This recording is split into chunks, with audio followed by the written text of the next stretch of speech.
There it is. We are live. There we go. We made it. Yeah, like 2 minutes late, but it's not bad. You know, it won't be They right. waited. They wait. Yeah, yeah. So I'm gonna crack open this blended by by Kings County, and shout outs to Melissa from Kings County Distillery. Yes, you. I tell you what. That is such an amazing bottle that you picked up there. I know you were at the Naval Yard just a couple of days ago at the distillery, right? Yes, it's amazing distillery. And if you guys don't know, this right here up to my left and my right is Tom Fisher. Down below me is the one and only Michael Prisdale, also known as Master Your Ash. And sir. I am your gracious host for this evening, the Big Guilty, also known as Innocent. So, guys, welcome to the show. I've been trying to put the show together for a year. You know, so, happy to be here, man. Yeah, be live with you both. Yeah, like you know, I am ecstatic about tonight because if you are a whiskey, bourbon, scotch, any type of spirits drinker, these two guys are your men. And I'm telling you right now, get your pen and pencil ready. You know, you're gonna learn something tonight.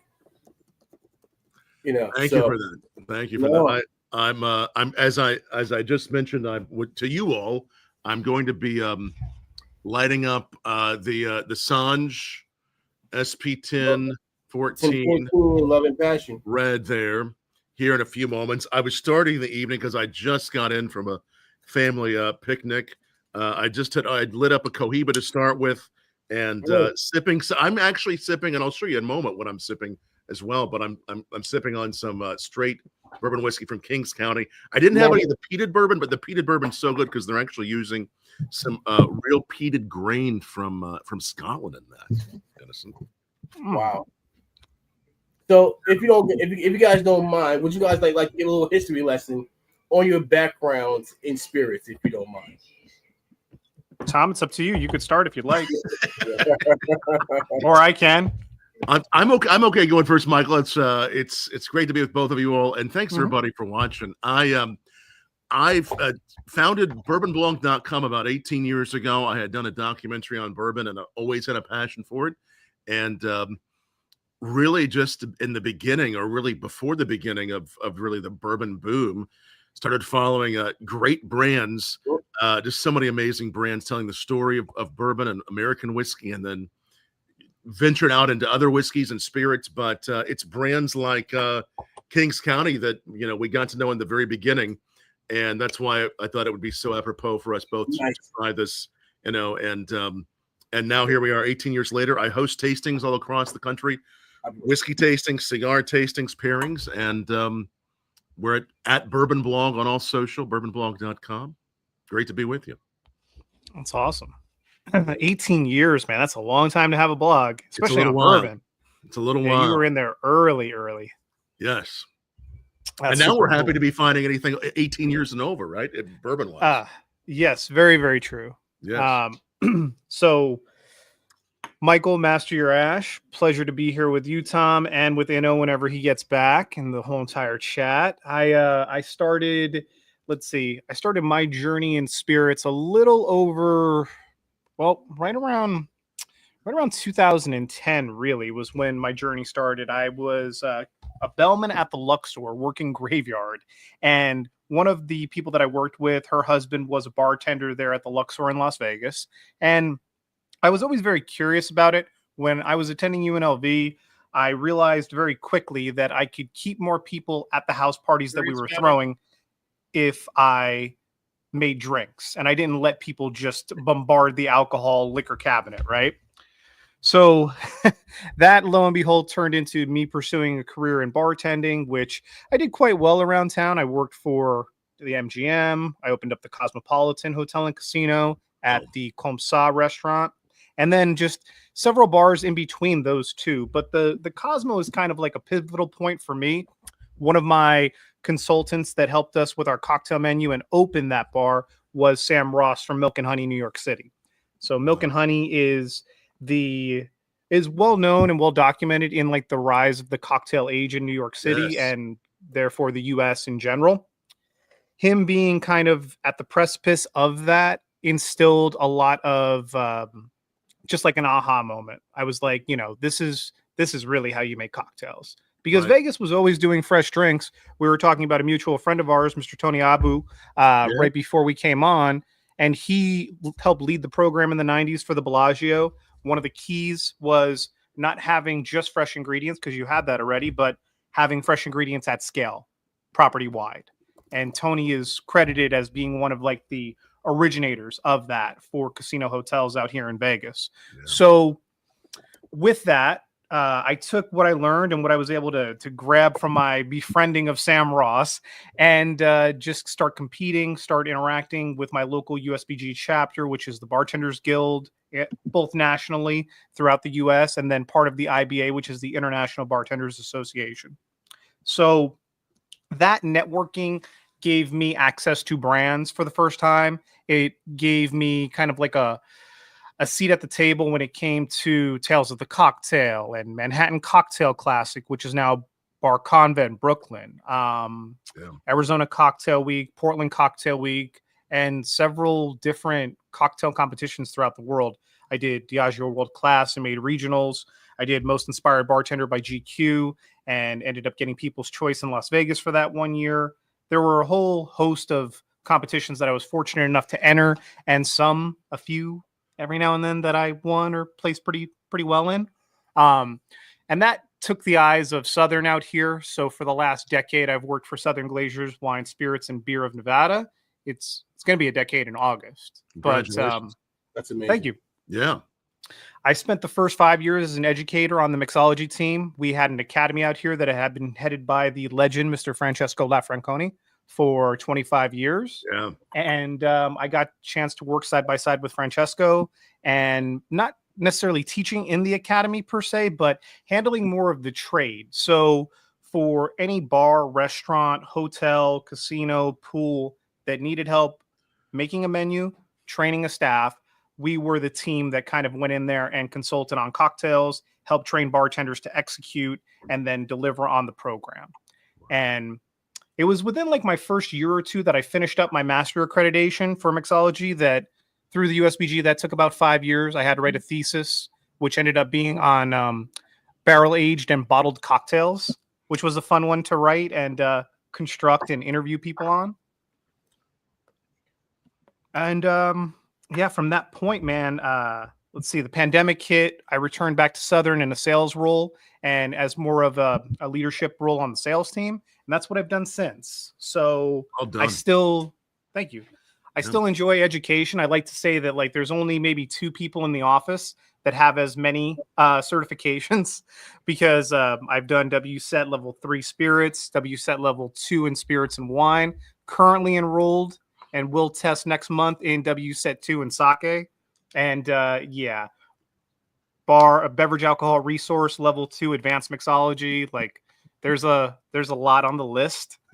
But my passion for cigars, which I've had for over 20 years, was one of the things that led me to YouTube. And during the pandemic, we had a little bit extra time. So a gentleman by the name of Livio Laro, who currently heads our mixology program, he started the Master Your Glass channel, and he asked me to come on and kind of help him with it.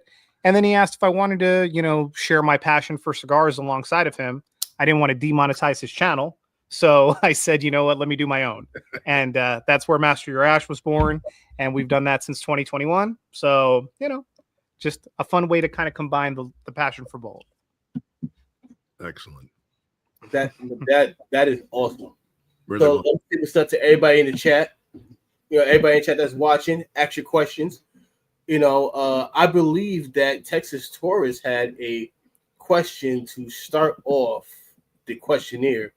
He was asking about how you guys feel about where I'm sorry, I'm going through the comments. This is terrible. All right. You're getting a lot of comments. It's amazing. Yeah. Elijah Craig toasted.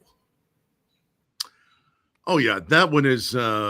It's I may find it a little easier than I used to. It's become so popular, but the softness in that, just the rich undertone of spices, depending on what cigar you pair with it, some of the flavors, could get lost because it is so delicate, but I love it. What do you think, Michael? I like it. I think that it is definitely more delicate than some of the toasted barrels that I've recently come across, for sure. Some of them can get a little spicy. I know that Whistle Pig Snout to Tail, which is a toasted variation, that ends up being a little bit spicier and bold, but also a little bit more complex in certain ways, right? The benefit to the Elijah Toasted is probably the price point as well, right?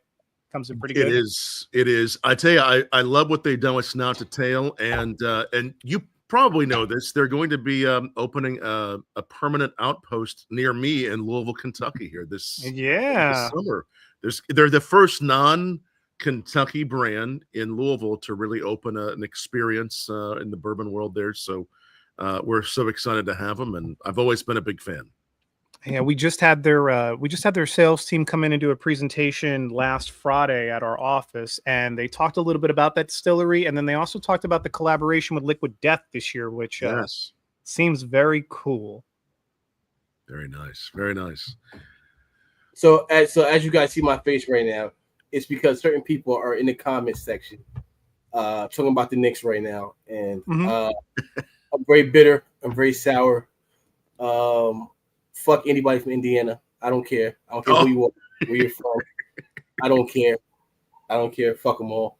But so Michael, so you told me you went to Tampa for a judging competition. So how'd that go? I just got back on Wednesday, and I was in Fort Lauderdale. We did the first ever Miami Global Spirits comp.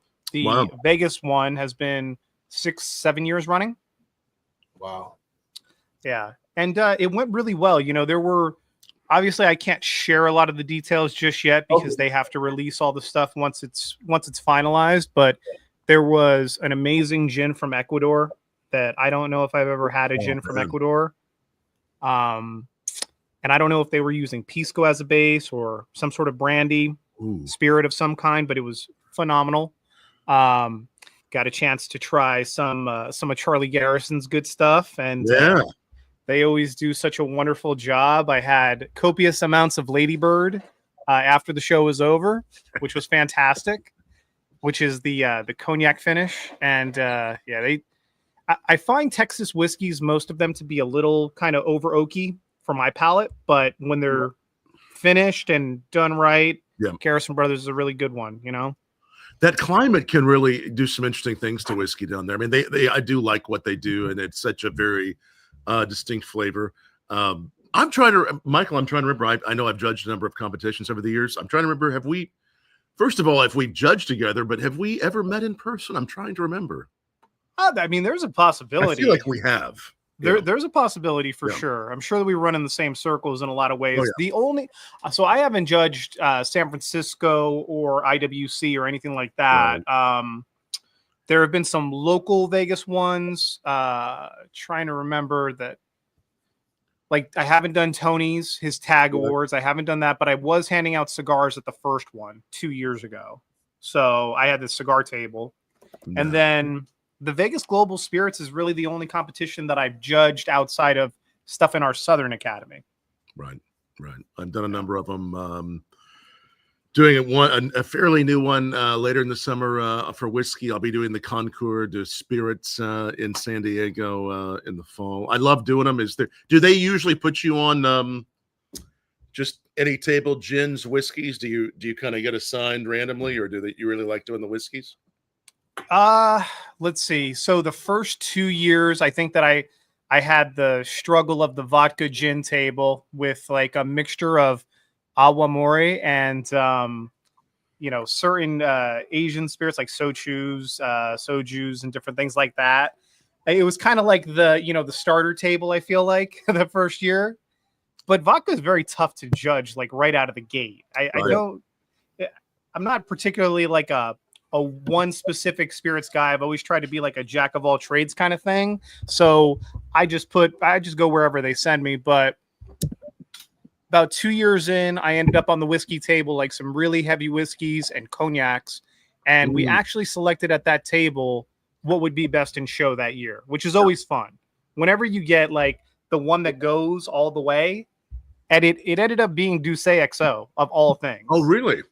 Yeah. Wow. So it was very interesting, but that's always fun when that happens. And then last year for Vegas, I was asked to be a table chair for the first time. So I oversaw a table of new judges and was kind of the head of that table. And we ended up having like a good mix. We had a couple of Canadian judges that came in.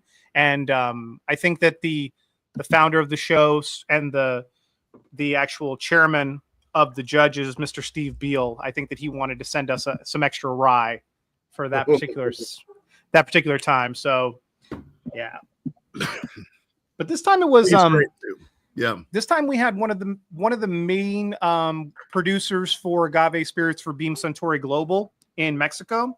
He was at our table that I was chair of this particular one. So we had all the agave both days, and then sweeps. It's incredible when you do the at the show. Sometimes it can be a really well-known brand, one that's even very not say affordable, very low price, and sometimes it'll be something very rare and different. It's always amazing to me where it hits. I remember back years ago, a decade ago, or even more, really 15 years ago, doing some for the ACSA, the American Craft Spirits Association, when a lot of these distilleries, whiskey aging were new, just how young and out of the gate they were, and still doing a great job. But now the age that are on these whiskeys, just how far they've come, it's really, truly a pleasure to see. It really is. Yeah. There's never been better products out in the market. And that's the crazy thing is that, even with a portfolio as big as Southern's, I enjoy doing them once or hopefully now twice a year if we keep doing Miami each year, because it just exposes me to different markets, what different markets have. Like, a lot of the guys that are cigar reviewers, they're in love with Penelope. And we only have one expression out here. And I don't even know who distributes it. I have no idea who distributes Penelope bourbon in Vegas. None. Yeah, you have to try it. Penelope. It's beautiful. I think the first time I ever had Penelope was from Tom. And I might have poured you some. Yeah. Yeah. From the first time I had it, I was like, "Wow, this is amazing stuff." And it's based in Jersey. Yeah. No, their story is right. So, so you wouldn't think something so good, came out of Jersey. And MGP bought the majority of it now, right? So yeah. Well, great team, great expressions. And I know with judging, you'd probably love this. I mean, sometimes, and Michael will tell you, we start fairly early in the day. There can be a big spread of whiskeys. We pace it. We have a big meal in the middle. You'd probably really enjoy it. I'm sure you'd be great. So how do you take notes and remember, because I know it has to be hard to be able to clean your palate after, just to kind of refresh your palate. So how would you guys go in between each drink to kind of refresh your palate to make sure you're getting all those fresh flavors? Do you want to take that one? I'll tell you. I mean, there's a lot of different things you can do. I mean, I think that continuing to stay hydrated is very important. Just taking a little bit in. Sometimes, I mean, for me, carbonated waters that are neutral can really help a lot. I mean, we talk a lot about remembering to sniff your own skin. That kind of really resets. But I think it's just a matter of taking time. I mean, some people believe, and again, it depends on how many you've had, that it's important to spit so you don't get too inebriated, which we don't want anyone to ever do. And then sometimes, I mean, for me, I really want to swallow those to really see how the full effect of the whiskey goes. I mean, I think it's really, for me, it's hard to evaluate a spirit or really any beverage without completely swallowing it. But I think it's just a matter of pacing and really, taking into account what you're feeling, your fellow judges, and making the best decision in that moment. Oh, sorry. Go ahead, Michael. Sorry. Yeah, Michael, tell me how you do it. What do you like? No, so like I think that everybody has a different process, but there are like crossing similarities, right? Most of the judges we send out, or the founder will send out a note about a week before the competition or 2 weeks before when they're actually getting stuff from the store, and they'll ask like, what type of palate cleansers do you want to see outside of this list that we've always had? So like some of the additions this year were like chopped celery and radish. A lot of very just very neutral cheese and bread and popcorn that's unbuttered, unsalted as palate cleansers. For me, though, it's kind of like eating and smoking a cigar. Like I don't usually like to eat when I'm smoking a cigar. Maybe like before, let it rest, let it kind of digest for a minute, and then go smoking, or do it after, right? So I try not to eat too much, but I do find that if I'm moving from a category to a category, because once again, we're not just tasting whiskey in the group. Right. Maybe you'll have a day where you're just doing whiskey, but then you're going to like gin, or then you're going to scotch, or then you're going to mezcal, right? And sometimes you do need a little bit more. So I always like to have a glass of coffee beans, and then I just kind of like use that like the skin trick to kind of reset and get everything, because the majority of what you're tasting, you're gonna use your olfactory and your nostrils to kind of pick out most of it, but it does definitely help when you can actually taste certain products that you're like on the fence on, or that you're having a conversation about, like maybe was this maybe distilled a little bit too hot, maybe too much heads, too much tails, something like that, right? Like there was an instance where I was getting cooked agave on one of the samples that I had, and another judge was saying that it tasted like, they were getting more minerality, a little bit more methanol, more heads in the distillate. So it's just, one of those where like if you only sniffed it, you probably wouldn't have picked that out, maybe, or vice versa. Sorry.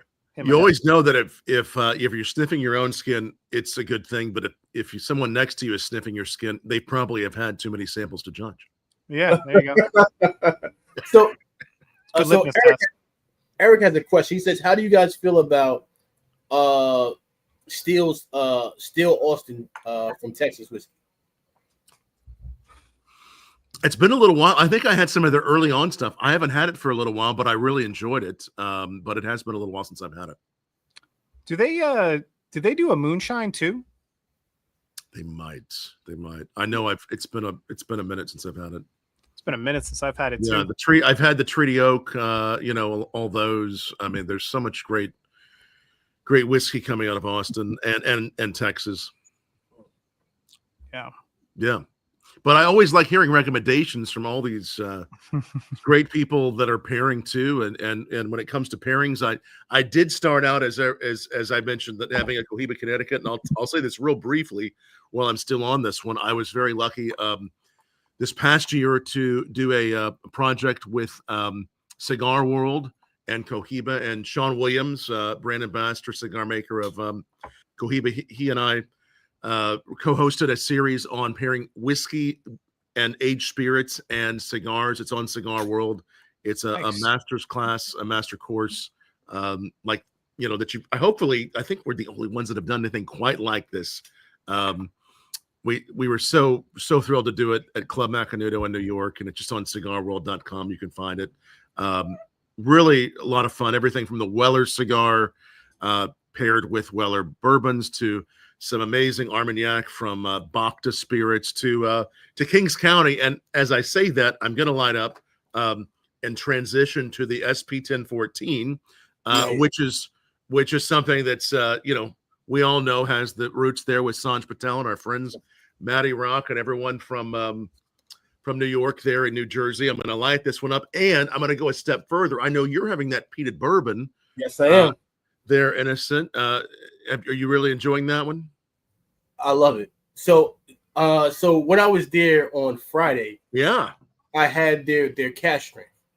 Yeah, and I am a cash strength guy. Oh yeah. So like for me, like give me the overproof stuff all day, every day. Their cash strength was amazing. It was really good.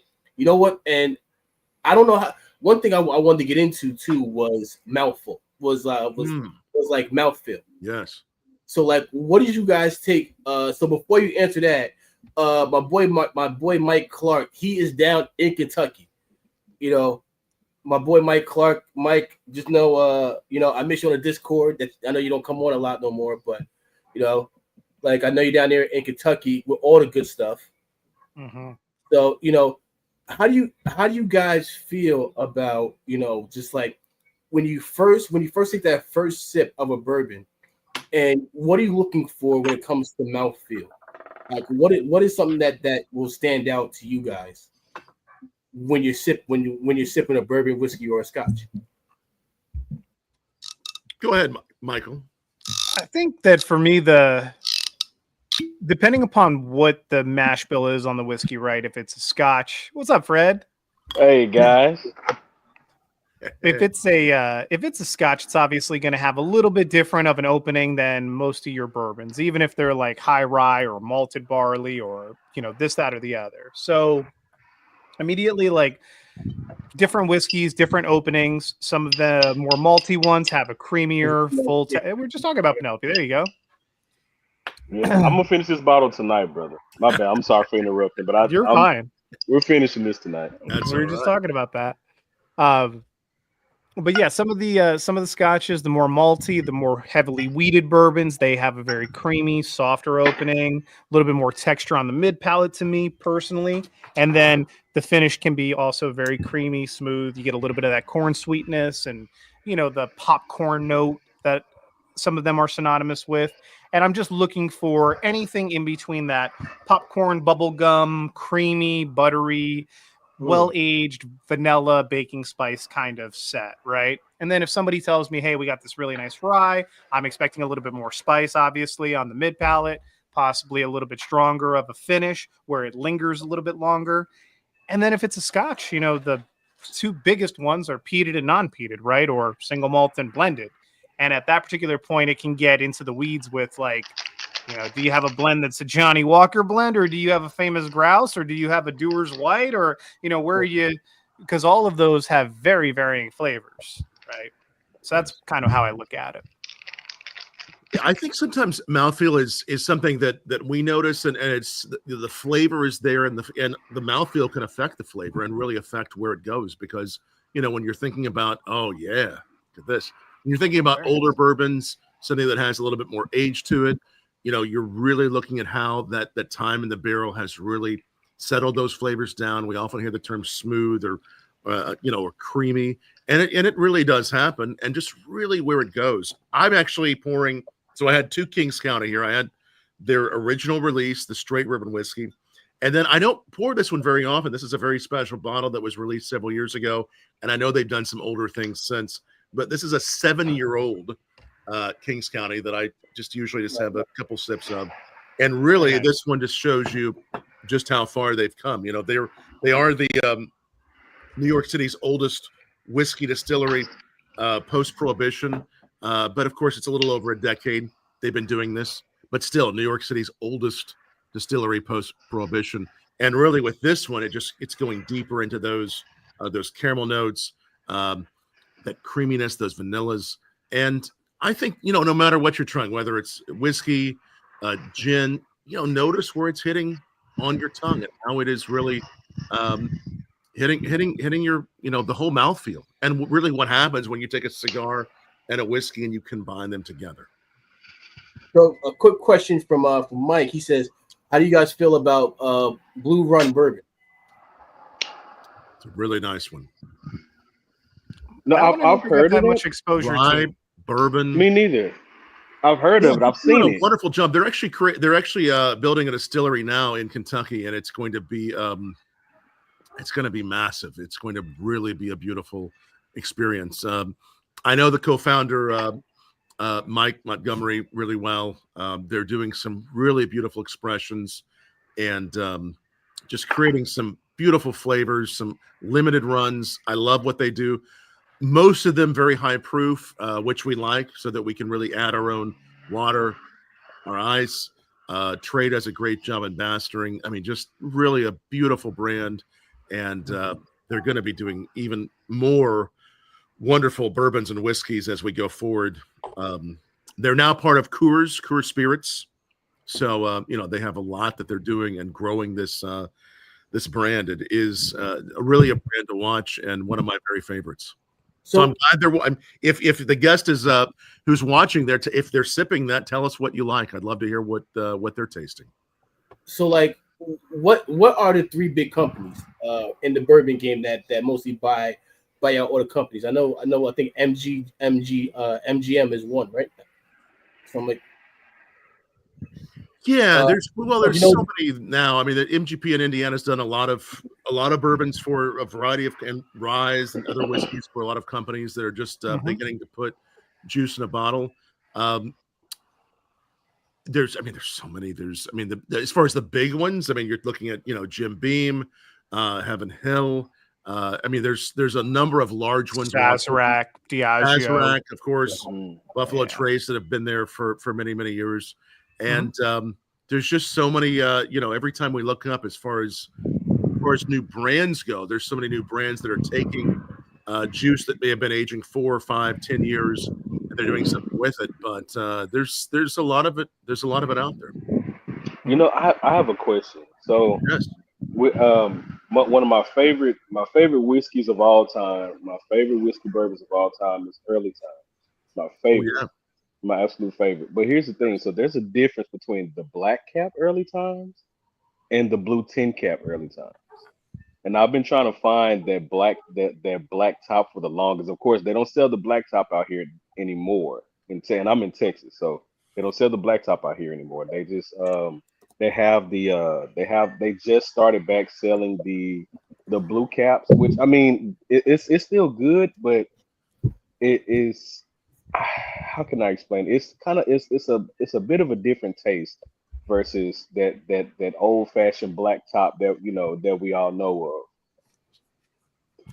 So they were doing, and they still are. They had done the Kentucky whiskey, which really for the longest time was not actually a bourbon, but it was more of a Kentucky whiskey because it didn't follow the bourbon regulations. But they, well over a decade, they released a bourbon, which I believe is still out there. It's one that I see a brand that, of course, has a lot of history to it. And so you're not seeing the black cap. Whereabouts are you again? I'm in Texas. To my knowledge, the black top was produced when Early Times was owned by Brown Forman, right. And the blue top came into play when Sazerac bought it. Right. So they changed that. You may still see some out there.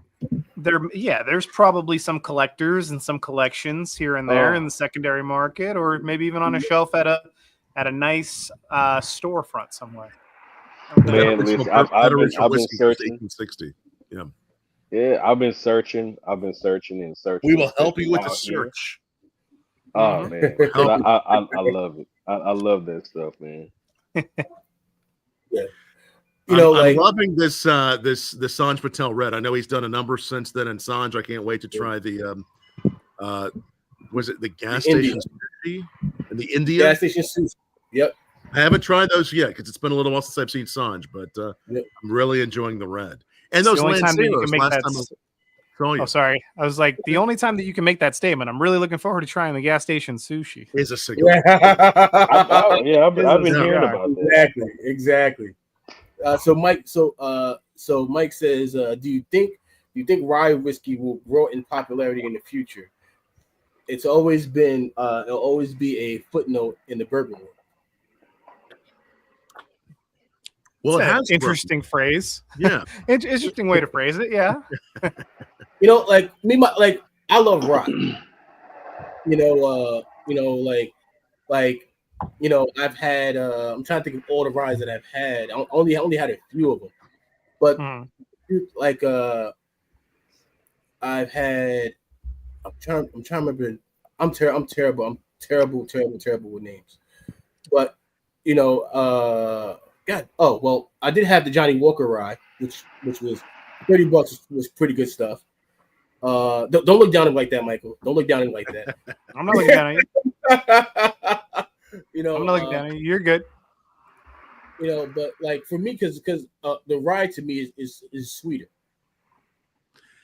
You know, I mean, I think it all depends. I mean, it's there's so much that's happened with it in the last decade and a half or so. I mean, there was what, just 15 years ago, there wasn't as many on the shelf. There wasn't even as many bourbons, but I think it was Whistle Pig that really helped to take rye whiskey into a luxury space.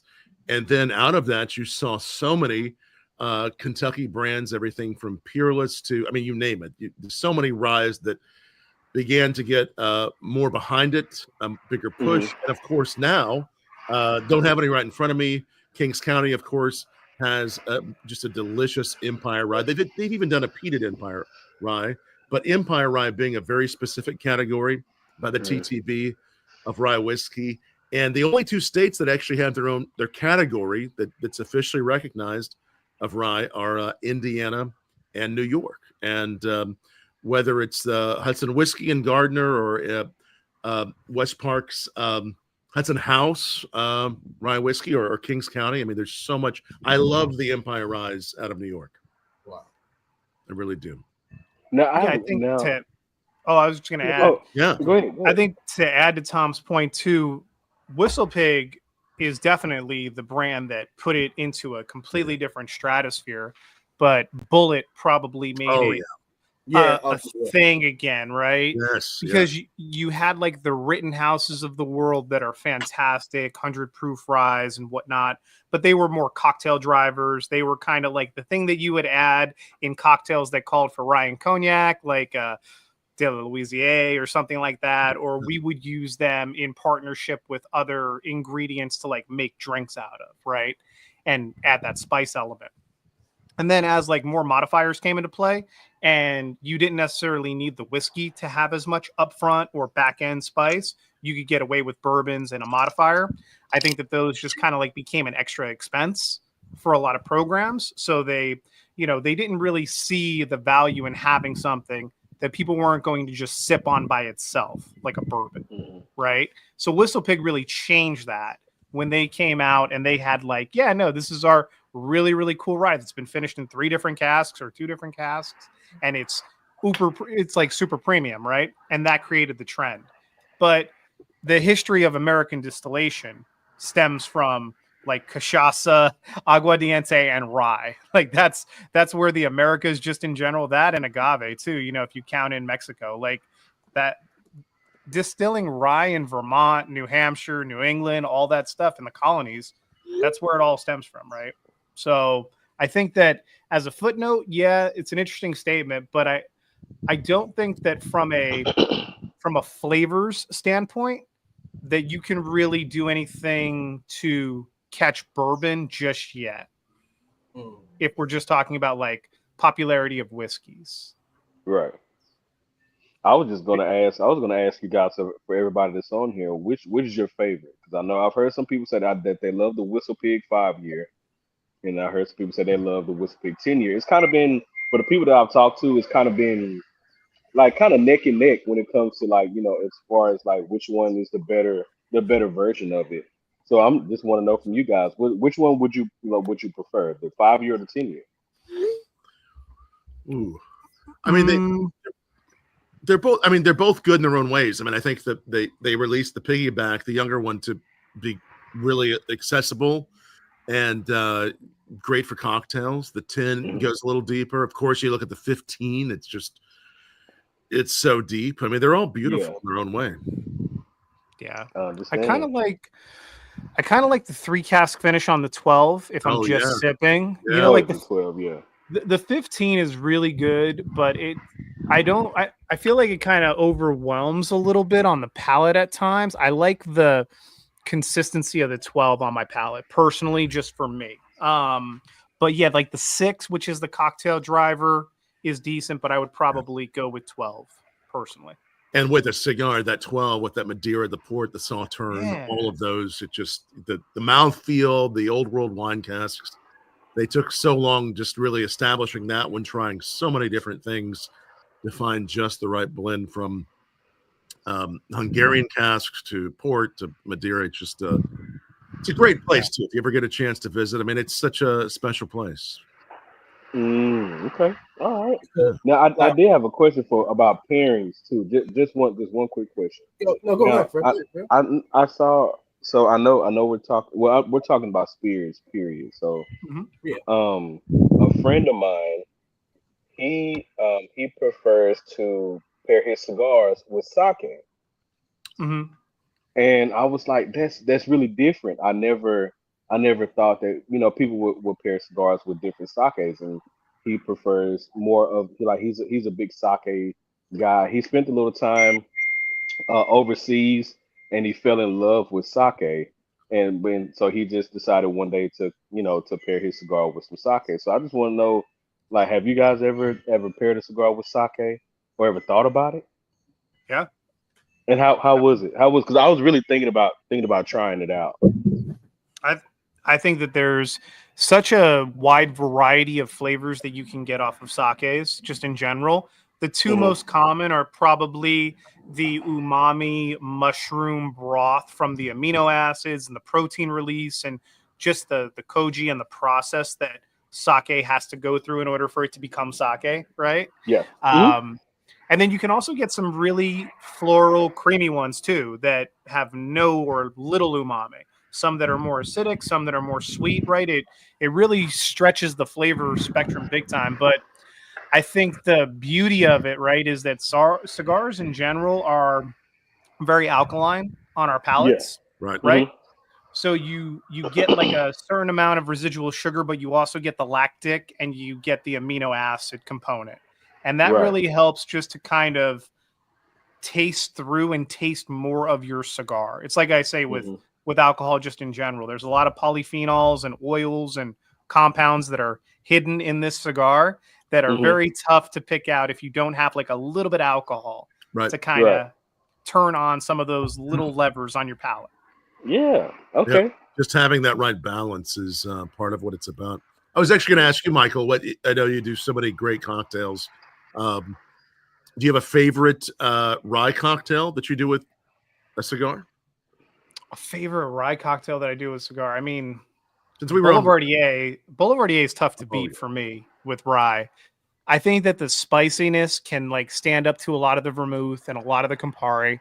So sometimes I enjoy that more than bourbon in like a Boulevardier recipe, even though it probably isn't the tradition.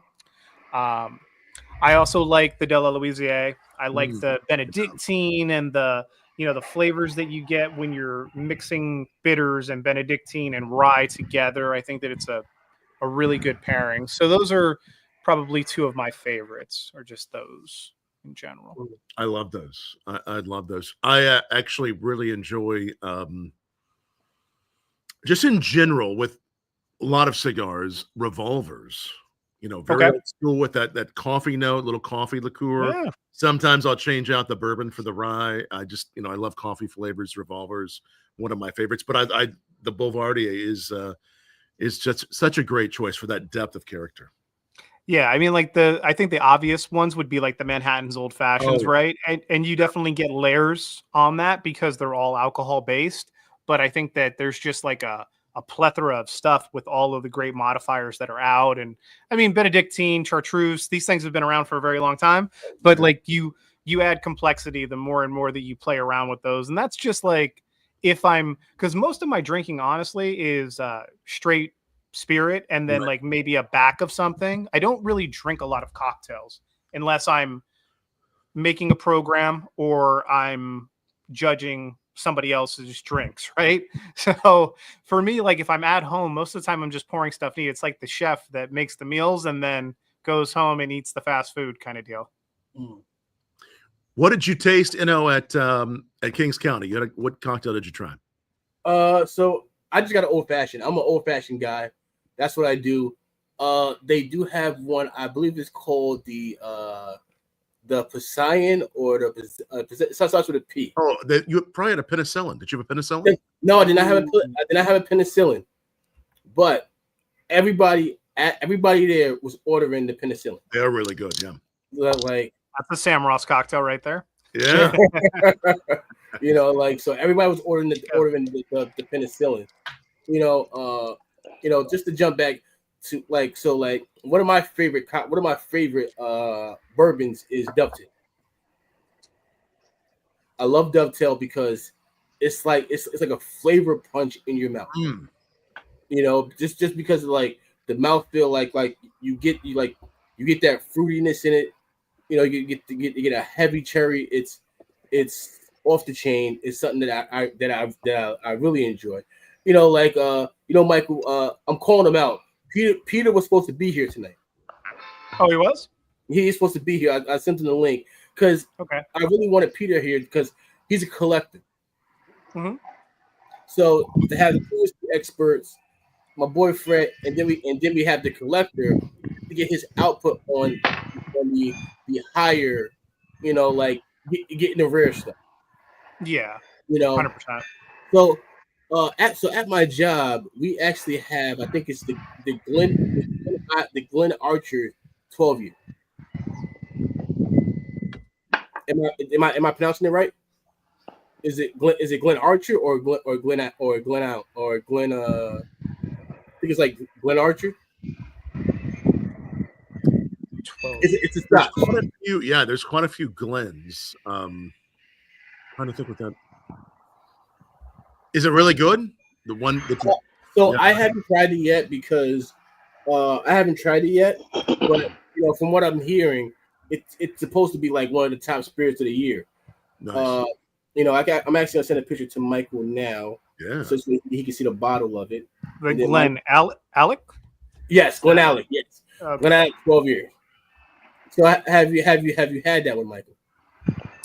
That one I don't believe I have. Okay. Yeah. We're all gonna have it looks pretty bottle, pretty presentation. Yeah. So we have a question for Mike. He says, where do you guys see blending of bourbons going? Have you blended, tapped out all the different flavor profiles, or are you hearing of any new interest in blends?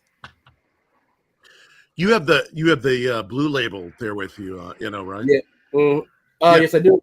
Yeah. Show us that one.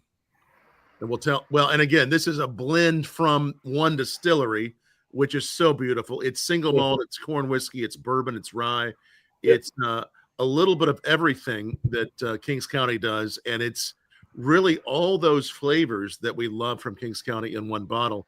So many blends that we continue to see are from different distilleries, not always listing those, sometimes listing those. But that's something that the Scotch, in Scotland are so known for, different distilleries in Scotland. I think we may see more of those that are released in the American whiskey and bourbon world. Probably some new ones that are even coming out later this year or there have come out. It's something that I think we'll see more of. I agree. So now one thing that I see on TikTok is I see guys taking different bottles and pouring them into a drum. So they'll take like Maker's Mark, they'll take Buffalo Trace, and they'll add it into one drum. And do you guys see a purpose in that, or do you guys just see that as something stupid? Well, I think sometimes this is the infinity bottle. And that is if you just have a little bit left in your Kings County or whatever else you might have, you're like, you know what? Let's put it in the infinity bottle.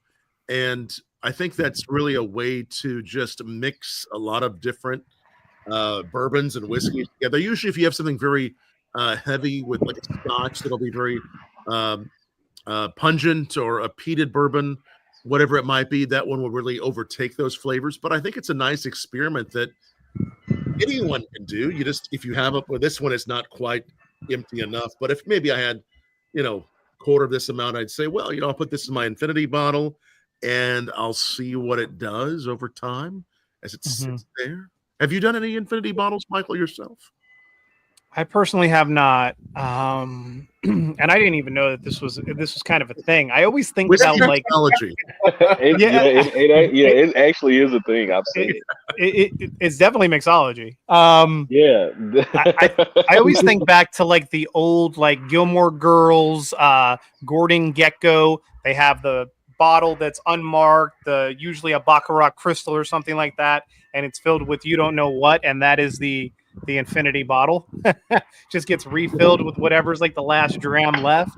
So that's, I mean, it's an interesting idea in theory, but yeah, I also, for me, it's always very difficult to finish bottles. Like because my job revolves around utilizing spirits all the time. It's one of those to where like, I know that Peter is a huge collector too. And I don't really collect a ton of bourbons. I have like maybe 10 or 15 bottles that I've amassed over the years. Right. But I don't really go out and search either, because most of the time it's usually available. It's a phone call away if I really need to try something. Right. Even with the shows that I judge, you know, or like the suppliers that I ride with and stuff like that, I typically, you know, if they give me a nice bottle of wine or something, I usually re-gift that. So it's it definitely is a thing. As somebody who has collected cigars for 20 years and has amassed a pretty good collection of those, right? I totally understand it. But it's another thing, it's harder to do with cigars. You can't just collect that bud and just put it. I mean, you could, but I guess it would be hard. Yeah, a little easier to do with whiskey. Cigars are a little bit more temperamental too, but if you live in an area where you have to worry about earthquakes and stuff like that, or like, I mean, my buddy Max, he has a great whiskey collection. He's had shelves fall, you know, so like, wow. There are things that happen with whiskey, right? So for sure. So Mike, is there anything on the horizon that you want to try, like anything that came out this year that you're like, man, like I really like the bottom of that.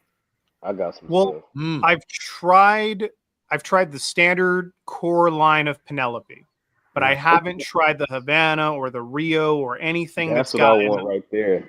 A little Havana bit, and the you Rio. know, a little bit more of that. So I would definitely like to try that.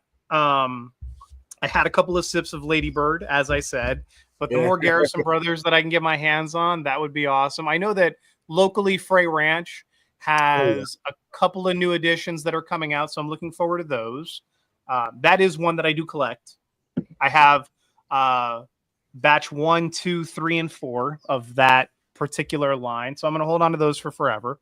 Okay. And yeah, I think that's about it. Like for me too, it's not always whiskey. So you know, there are a couple of sakes that I've recently had an opportunity to get exposed to now that I'm going back through and I'm taking WSET for it. And I really think that when my wife's father comes from Japan, I'm going to ask him to bring me a couple of bottles of that good stuff. One of the ones that I did try going back to Rise was the Sir Davis, the Beyonce Moet Hennessy partnership. Yeah. Actually quite surprised by how much I enjoyed that. It's good. Yeah. Wow. I tried that one recently too. It's a good bottle. I heard it's very, very good. Yeah. It is good.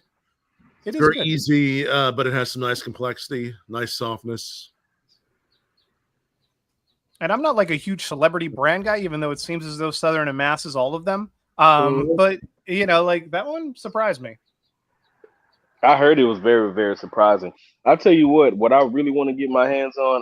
It's a long shot. It's a really heavy long shot, but it's a cognac though. I want to try the King Louis. I want whenever that chance, whenever I get that chance, I'm going to savor that moment. I've always, because I know I've heard some, you know, it was a friend of mine. He went to Vegas for his birthday, and he has a really good friend out there, and his friend owns a bar, and he had that bottle of King Louis sitting at the top, like at the very top of the shelf. He was like, "Dude, it's your birthday. I'm gonna pour you a pour of this." And he sent me a picture. I was like, "Oh, bro." He was holding the bottle like a trophy. Like it was, it was really, really cool. And he said it was actually really, really good. And so Other than the Penelope, other than China, the Havana and the Rio, that King Louis it's been on my list for a long time. I really enjoy cognacs too, especially with the cigar. I really also last time I saw we had some of the Bacta Armagnac. Oh my gosh! Man, I couldn't drink anything after that. It destroyed everything else that was there. It was a 1974 bottle or 1973. Yeah, it was 73. Really, it was so beautiful. We had that there at Cigar BQ with That's awesome at Handsome Devil. Now, one of the things you're talking about blends, I happen to have some not too far away. What Bacta Spirits is doing now is a blend of bourbon and Armagnac. It's called Hogsworth. Oh, that's a cute one. It really is. Now, listen, this is a blend of bourbon that is from 2009, and then is that right? Yeah, 2019, and then we have some Armagnac from varying ages, and there's 5% of the Armagnac in this is from 1982. Nice. So it is some very old Armagnac, some not too old of Armagnac, but from 10 or 15 years ago with bourbon. And it's such a great blend of bourbon and Armagnac, and it's something you wouldn't expect. It's never been done before, and it's delicious. I actually poured this for going back again to New York here to our East Coast. I poured some of this for Brian Quinn, Q of Impractical Jokers, on the red carpet at Derby. I was like, "Would you like some?" And he did. He had some with me. He really liked it, but that's on our YouTube channel as well. So I like Raj is a mad scientist. He really is. And this is only now the expression. I think you're going to do a new expression soon. This is only $50 a bottle, and it's so beautiful. I really love this. Oh man, oh yeah, really lovely. I found out that one of my best friends from high school is actually one of the early investors in Bacta. Really? So, wow. Yeah, like when Raj crowdfunded the operation, he was one of the investors that I believe that they got to choose from different barrels. So he has like barrel 22, 23, and 24. And he gave me like a little sample of each that I put on the channel. But I still have those. Wow. You all would love this Hogsworth. Have you tried some of the Armagnacs they've done, Michael? Or? Yeah, we actually we brought it on here at Southern to launch it. Oh, and good. One of our special events coordinators, her daughter was working for Raj at Bacta to launch it here, and then the product I think got pulled from market because I never saw it again. It was, I want to say, before the pandemic started, or maybe like right after it ended, maybe like 2021. 2021-ish, it came to market here. It was already out, but yeah, and then it got pulled shortly thereafter. I didn't see it again. Good stuff. That blend's really interesting. Just has a lot of those old notes. Average age is 9.4 years on this one, so it really gives you a nice older note. Very, very approachable price and just a great flavor with cigars. But I'm loving this Kings County right now. Are you on the peated still then, or are you on the which one? I'm on the blended. It's on the blended. I'm a slow drinker. Yeah, I'm a slow drinker. Yeah, I'm going to move from my Evan Hill bottle and bond to some Bacta. I'll grab my other one that I have. All right, I have that set. Yeah. So earlier today, I had some. I got to look at the picture too. The Davis County. I was drinking some of that earlier. Yeah, you were doing the French Oak, Davis County from Kentucky. Beautiful project they're doing with all different types of barrels. I think the French Oak one was the one you had, right? Yes. When I tell you there was no burn, it was insane. It was no burn. It was everybody there was like, "This is amazing." They were all blown like, "Yo, there's no burn with this." It went down smooth and it was super flavorful. Then we had from a business down in Maryland.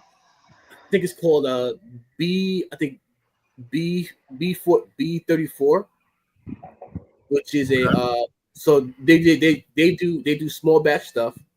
Mm-hmm. Well, it's a black owned cognac company. Cool. And you know, and it's actually like their stuff is really, really good. But you know, we were discussing that earlier, just about, you know, since they're not a big company, they can actually take their time, and they don't have to rush stuff to market. Right.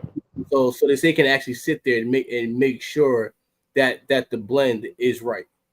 That's how Smoke Wagon started off too. I remember that when they were really, really small, and I remember when they first dropped their uncut, unfiltered, and I really enjoyed it. I was able to taste it before it hit the market.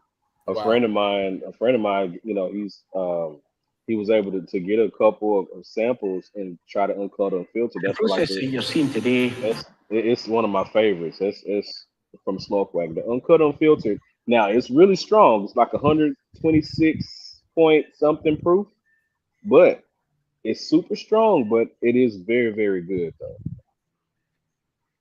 You're like, you know, so you know, we got a couple of questions here. You know, but this might be a better question for Michael. You know, says, you know, we got a couple of questions here. You know, yeah, he says, Michael, love fresh lime cocktails. What's a good heavy lime? You're looking at heavy lime cocktails. Yeah. Oh, lime cocktails.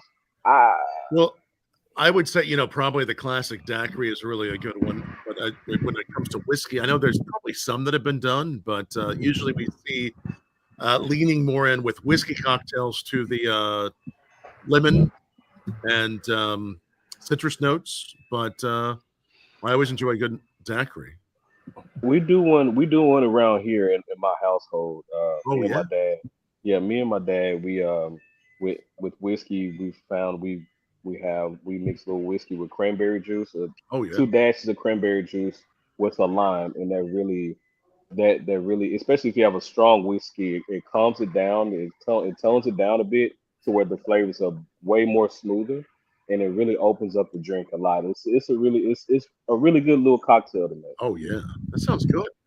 Yes, cranberry juice. A lot, like, because you know, I mean, the thing that I've seen a lot of guys, you know, they do the whiskey and coke, and I was like, I mean, the whiskey and coke is a classic, but if you so happen, if you want to do a cranberry juice, try the cranberry juice, and for those they've tried it, and they were like, man, this is really, really good.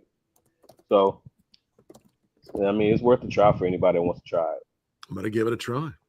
Doing some cocktails. Yeah. Yeah, so this is the 83 Armagnac. Oh, nice. That's a good one.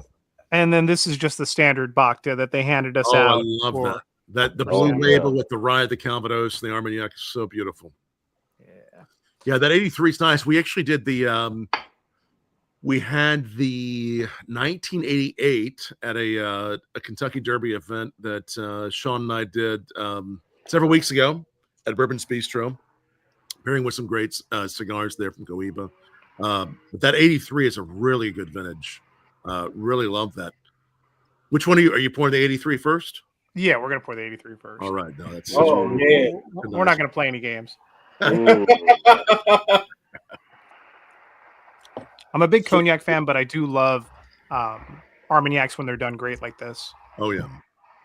You know, I've only had one Armagnac. Only had it was when I turned 21 years old. And my uncle, he's gone now, but my great uncle, he was a big collector, and his wife sold all his stuff and made a nice pretty penny off of it too when he left. But he was like, man, you're 21, so let me pour you a nice little Armagnac. It was from, I think it was from when he was, I think he's been having it because he fought in Vietnam.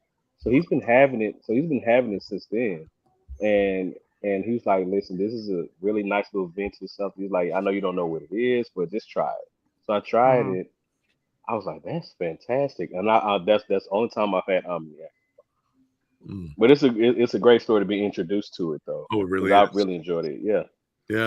The earth, the the spice, everything that goes deeper into it is just it's so lovely. Actually, it was a funny story. It was the very first hard liquor I ever had I was traveling in it's a high school trip in France when I was 15, 16.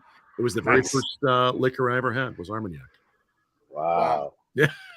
That's So whenever Raj started doing that, I was so excited to try all those old ones and to try that blend also that you have there, Michael, that blend with the Calvados. It's good stuff. Yeah. You know, like what was your first like dip into like Armagnac? My first experience with Armagnac? Yeah. It was honestly working at Southern, really. I when I was behind the bar, I really didn't get a ton of exposure to it. We had a couple of bottles because I found myself always working at French restaurants and French bistros for some reason. Like Comsa was one. I opened up Central by Michel Richard out here in Vegas. So like there's always been like this synonymy with French bistros that I can't avoid. So I had an opportunity to try like Boss Armagnac and a couple of other more familiar brands in the States.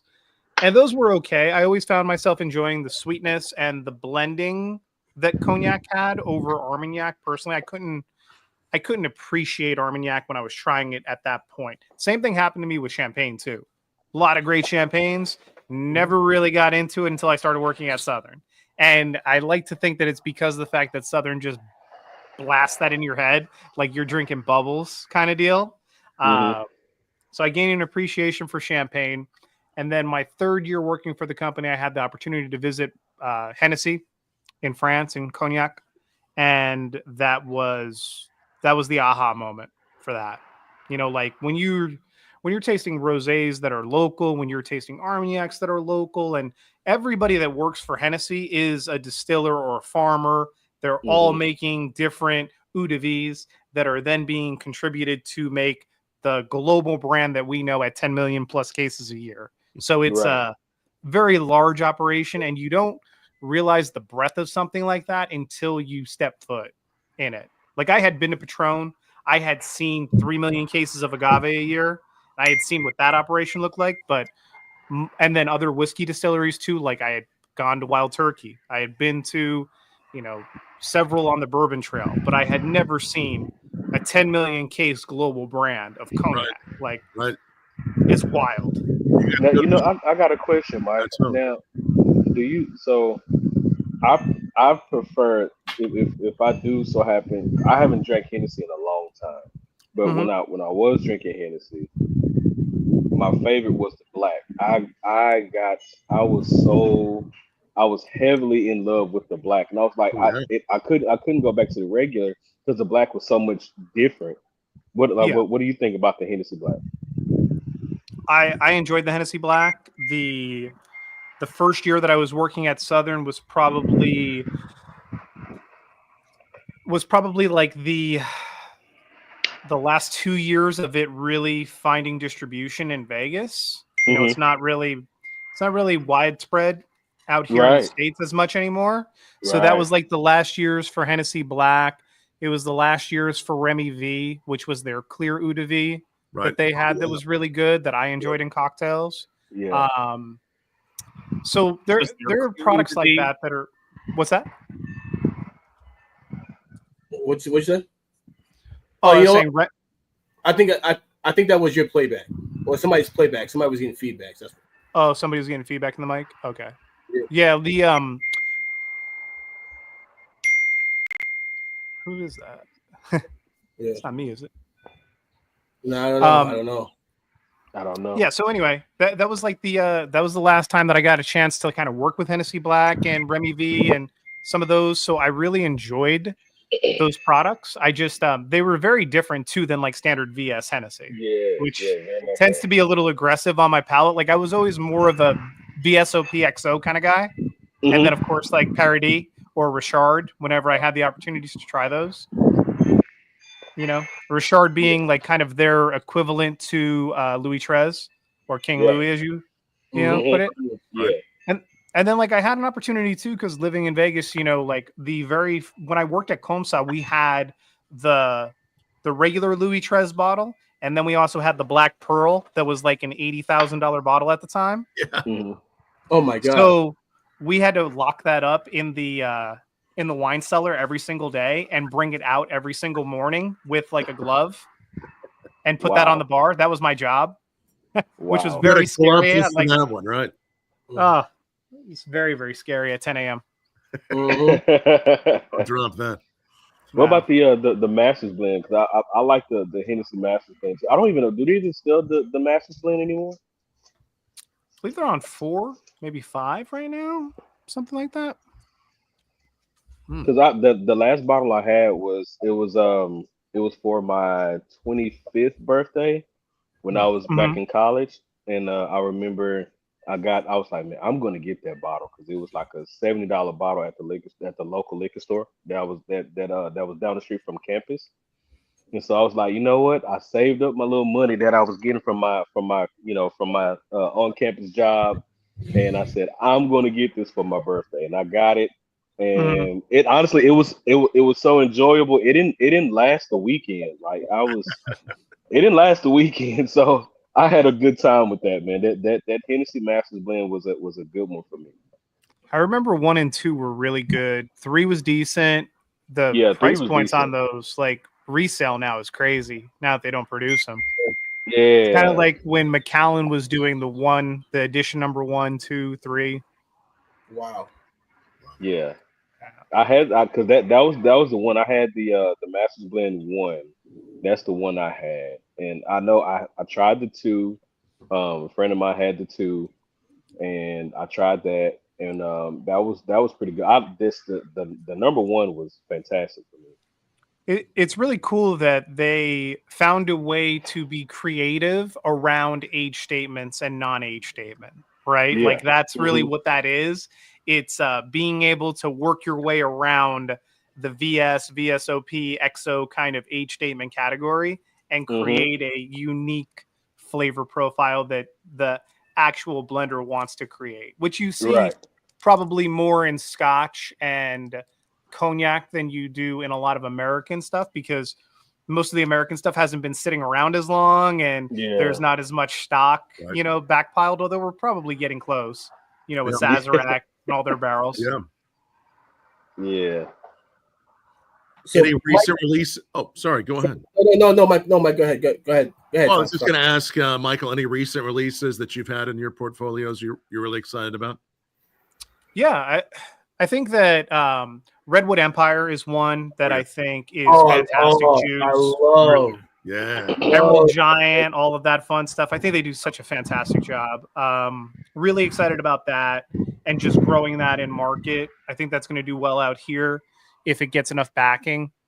There has been the Minden distillery that came online in Northern Nevada, and Minden Mill is their whiskey, their rye, their bourbon, all of that fun stuff. But they have a creamery right across the way from the distillery.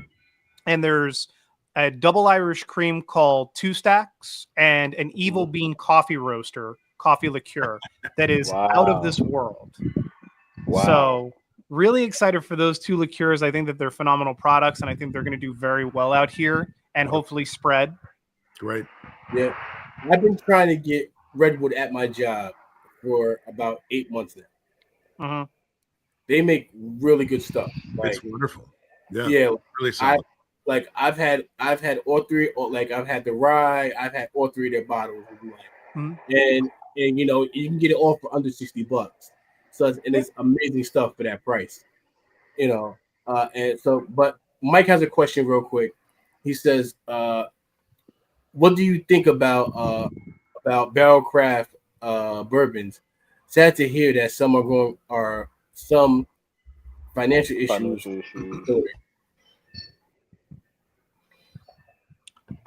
Yeah, I mean, this is a very heavily awarded, product, and I know that in all the competitions that they've entered, they've done very well. Yeah, they've done really well. Done really well. Finish is beautiful. So beautiful. They do such a nice job. They really do. You were just mentioning the dovetail earlier too. Oh yeah, dovetail. Oh man, love all those barrels. I gotta try the dovetail. I gotta try that. I haven't tried that yet. Man, the dovetail knocked me off my socks. I couldn't believe it. I had that one, and then I had a few. I have a guy. Shout out to my guy Block. Whenever he comes to Jersey, he brings about 10 bottles with him. But he brings the 10 bottles, and then he brings stuff called, which I call grenades. You know, which is like little shots, but they're like really good, like knock your socks off stuff. You know, and you know, anytime he will bring the grenades, I go, what are you packing? You know, what are you packing? What do you got loaded? So last time he was here, I had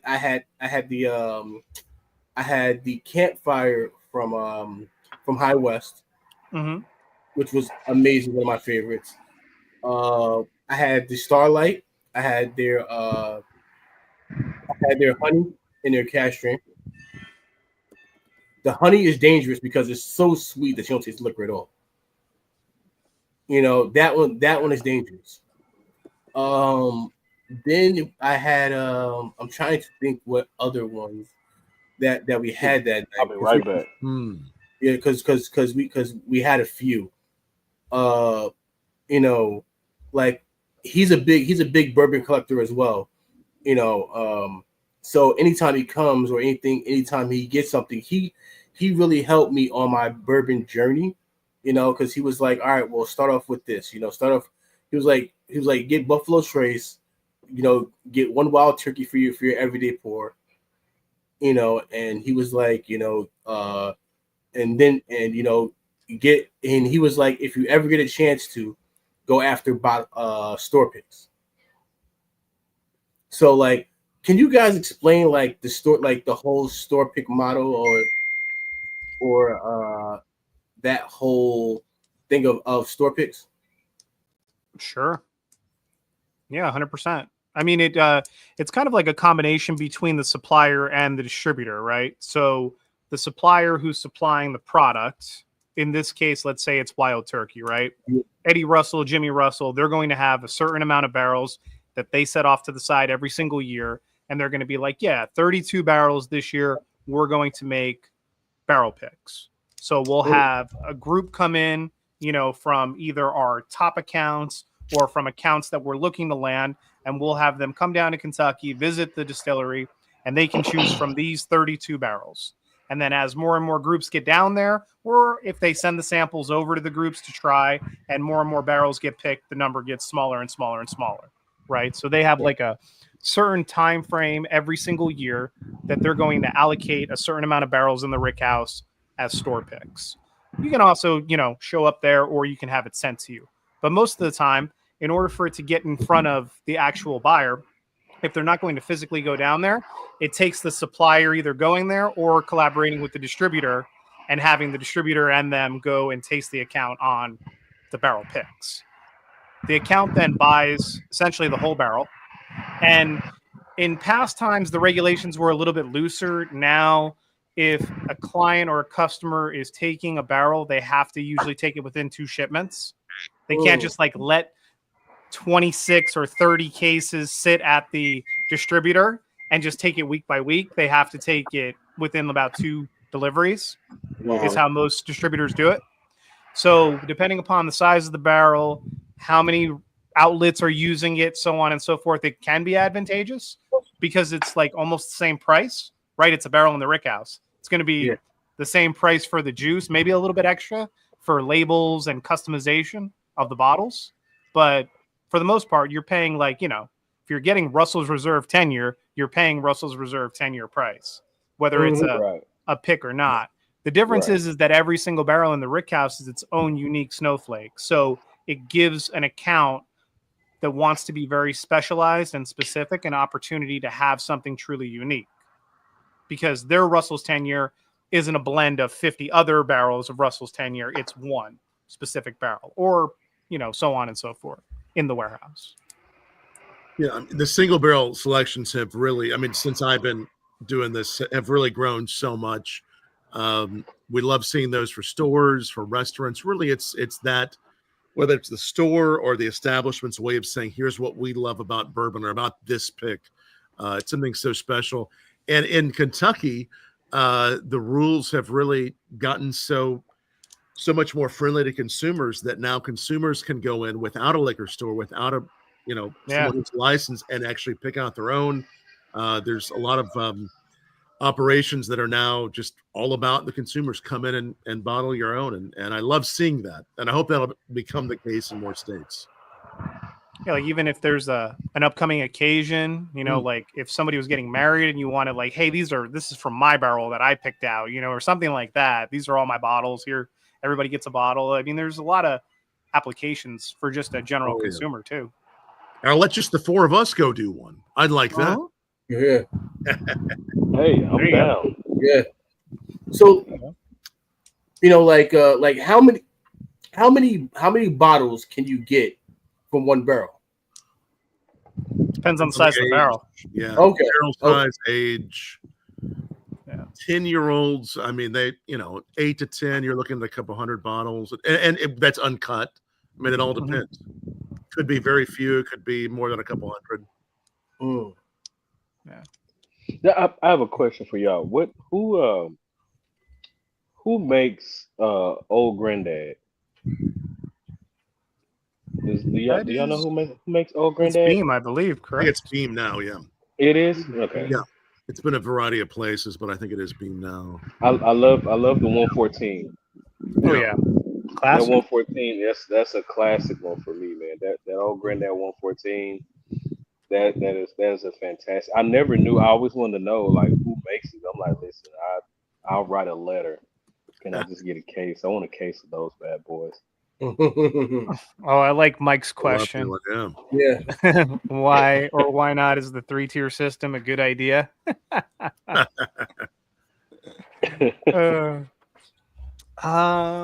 Let's see. How would I answer this?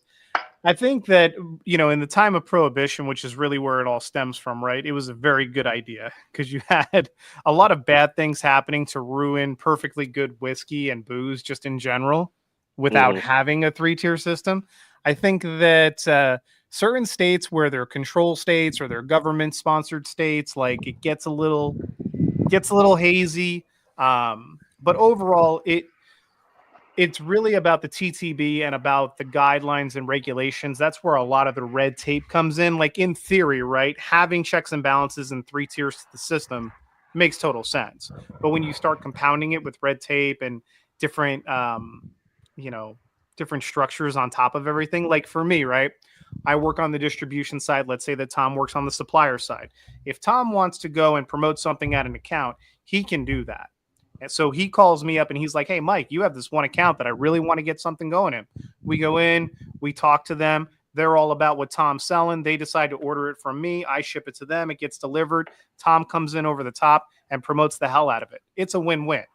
The TTB regulates that being that I'm a distributor and he's not my only supplier and they're not my only account, I can't show favoritism or give something of value to that account. So I can't promote it the same way that Tom can. Now, to me, that seems kind of silly. That's an account that I do business with every week. And Tom is just coming in here, to meet this account for the very first time. And he gets to like go over the top and promote the hell out of it just because he's doing business with them. But me, I can't like post about it on social media. I can't say what a great account they are. I can't show them any love because that's me driving traffic to them. That's not a rule because it's the 3-tiered system, so to speak. It's a rule because of the TTB. Right. So you wouldn't be able to do a cigar review with the pairing of that certain beverage. If they have a liquor license and I do business with them, I technically can't. Wow. As a distributor. Tom as a supplier totally could. Or you, Fred, as a supplier, you totally could. So like I have to be very specific about the things that I do on social media because if the TTB ever wanted to like go crazy and investigate me for something, like I could be held liable for that. Wow. Yeah. That's wild. So it's hard in some ways, but it's a good thing in others.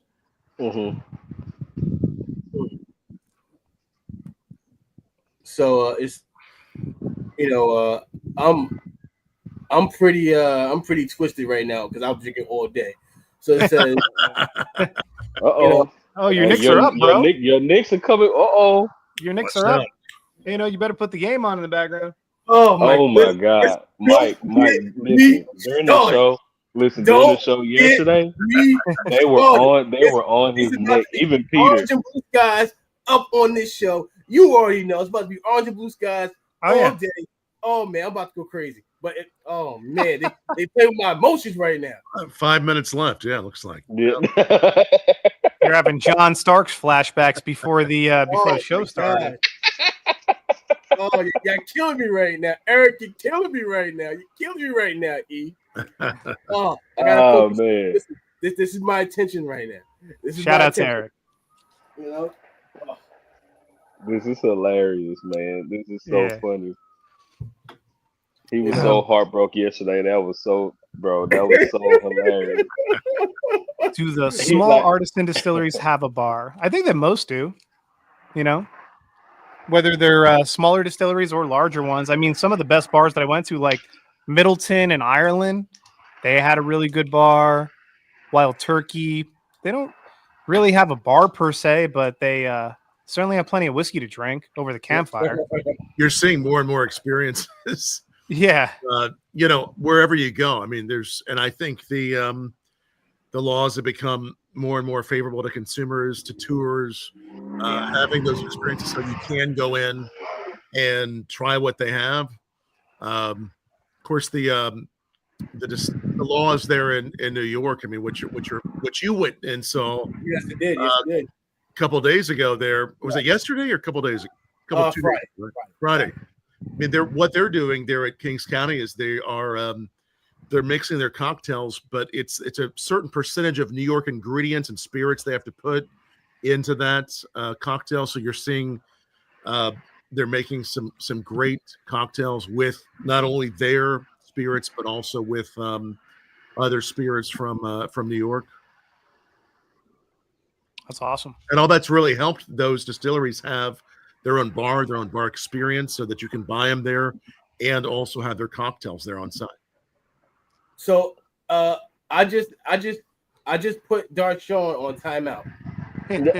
Don't put him on timeout, man. He got put on timeout, man. I'm trying to figure out how to I gotta now Dark Sean. I have to figure out how to untime you. So for the meantime, you out of luck. But I think a 5-minute time limit that you can't say nothing. It's pretty cool that they have the chat overlaid on the screen now, finally, on StreamYard. I like it. That is nice. I like it. That was pretty cool to have that, man. Yeah, Dark Sean is our resident Nick hater. You know, so right now, Dark Sean's on timeout. I told him I was gonna get his ass. I told him I was gonna get him. You know, you did say that. You did say that. Mm-hmm. You did say that. Once I figure out how to untime you, Dark Sean, you'll be back. Yeah. He said, "How do I become a bourbon judge? We'll do it for free." Not a bad deal. Yeah. That's not a bad deal at all. I don't know. We just always judge our own on our own table too. Don't forget that. Yeah. It's so beautiful to have someone else, you know, your partner, your spouse, your friend pour some in front of you and just really give you 6 or 7 or so and see what you like the best blindly. I think we can all become our own bourbon judges. And, that helps us find things we typically wouldn't find because we're not influenced by that label, by that story. And I love doing that with my wife. Yeah. So all my wife would do is pour it. She's like, "Yeah, I'm not tasting that." Like, pour it for you and just give you a judging. Yeah. It's key with cigars too, right? That's why we did the Unbanded show. It's the point behind that is to leave some of those biases at the door and see, you know, what you really like. That's been an eye-opening experience because normally I wouldn't have an opportunity to do that. You know, I think that in the early days when Cigar Journal was sending out reviewer packs and stuff, I participated for about a year or two in that. And that was the only blind reviews that I had an opportunity to really do. So it's fun to kind of challenge yourself every week with that. I know 2 guys, I think it's the 2 Guys Cigar Shop. I think they have that now. They have where you can kind of give like a blind review. You let them know what you let them know what you think about it. They have something like that. I think that's pretty cool. Yeah, I think Holtz was talking about doing something like that too, just this past week. Yeah, I think that's cool, man. I think that's really good, man. I think that's really good to do. I think Get different opinions. There's that influx of people that are more interested in like what exactly they're putting in their bodies now than ever, and there's also like the idea that maybe we've been brand biased for a while and we need to investigate what else is out there. And that's one of the things that food, alcohol, cigars have all helped to kind of like be a driving factor in, is to get us more interested in what we're actually consuming. Right. Yeah. Right. Yeah. Yeah. You know what you watching? You need a minute? No. I felt bad, so I was looking up how to untime somebody out, because Darshawn's on timeout, but they said there's a time limit, so Darshawn, you gotta wait. You gotta wait. How do I do that? We just thought you were looking at the Knicks score. Which is a little closer now. It's too close for comfort. I know. It's a 2-point lead with 3 minutes to go. Listen, right now we need to go up and take out. We need to go and take out that light skinned bastard Hasbro. Take him out. Just take him out. Take him out, huh? Take his ass. Y'all trying to be the New York bad boys. That's what you're trying to do. Listen. A win's a win. A win's a win by any means necessary. That's crazy. That's crazy work. By any means necessary. So Stick has a question. Does Asian locally impact flavor? Yeah, definitely. Yeah.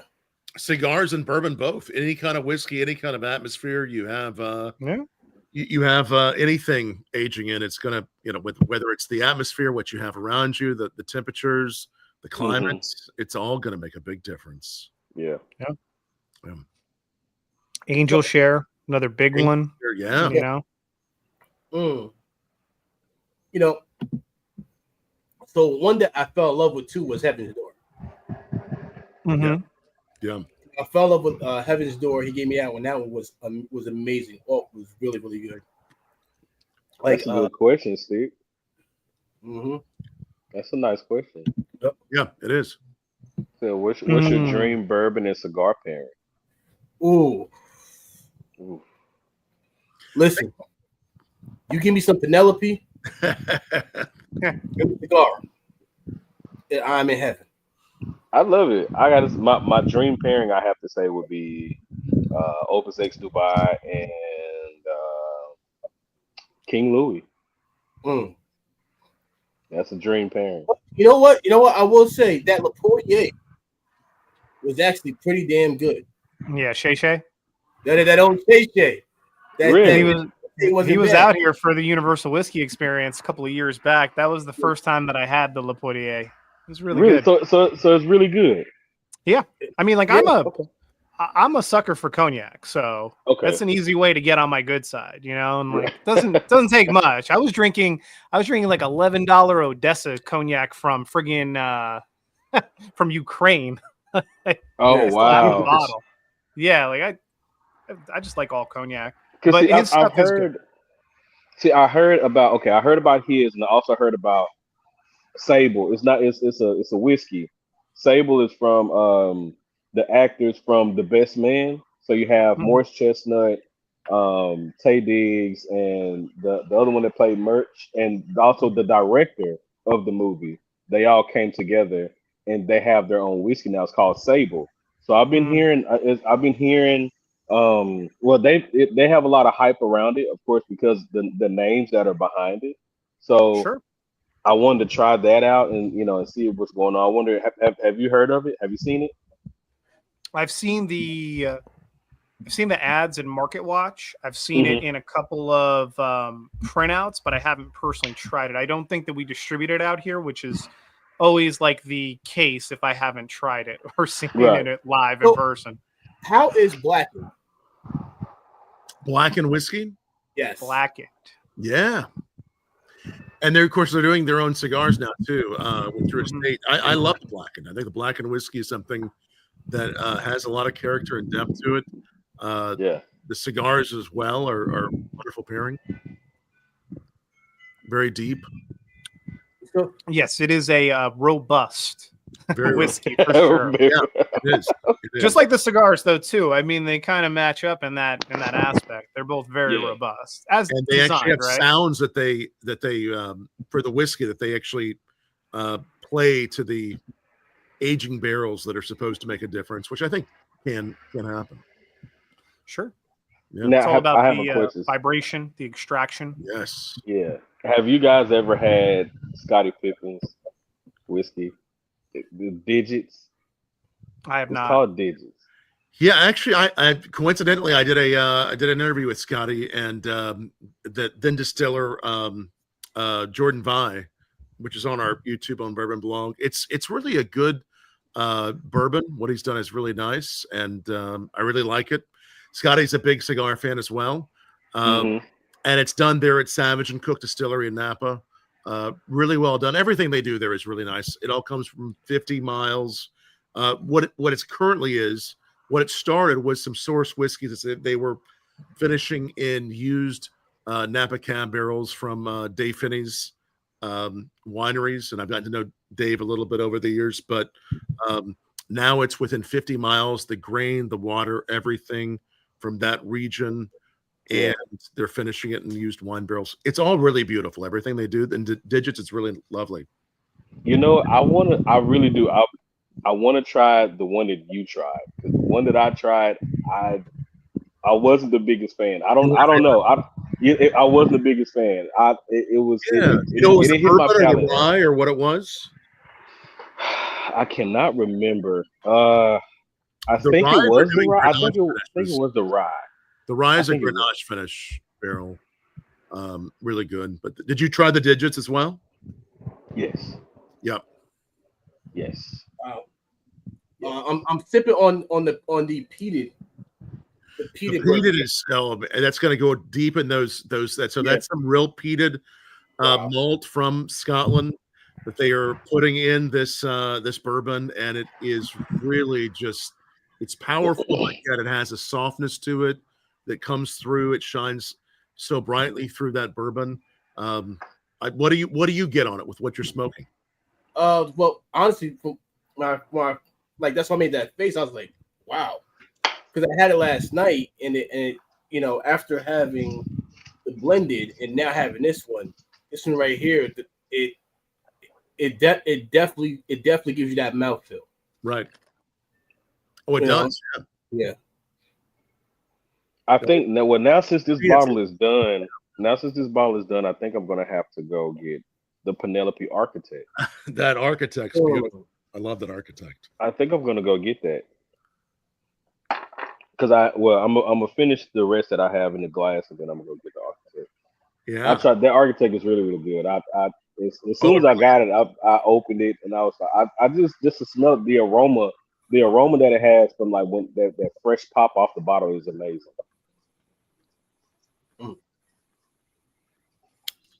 So many. Have you had the Architect? Oh yeah, it's good.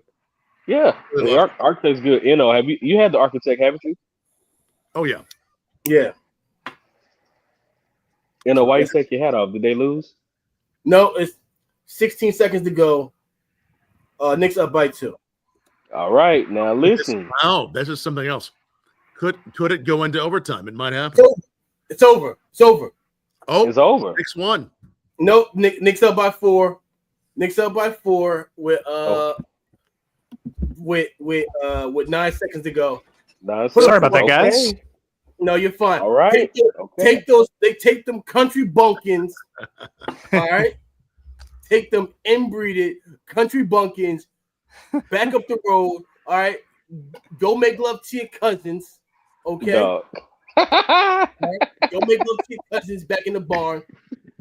I don't want nobody. Make all them kissing cousins. It's possible. Like I don't want nobody. We don't do that. We don't do that. We know what y'all do over there in Indiana. I know. We know what y'all do. We know what y'all about. We know what y'all about. Go there, eat some corn.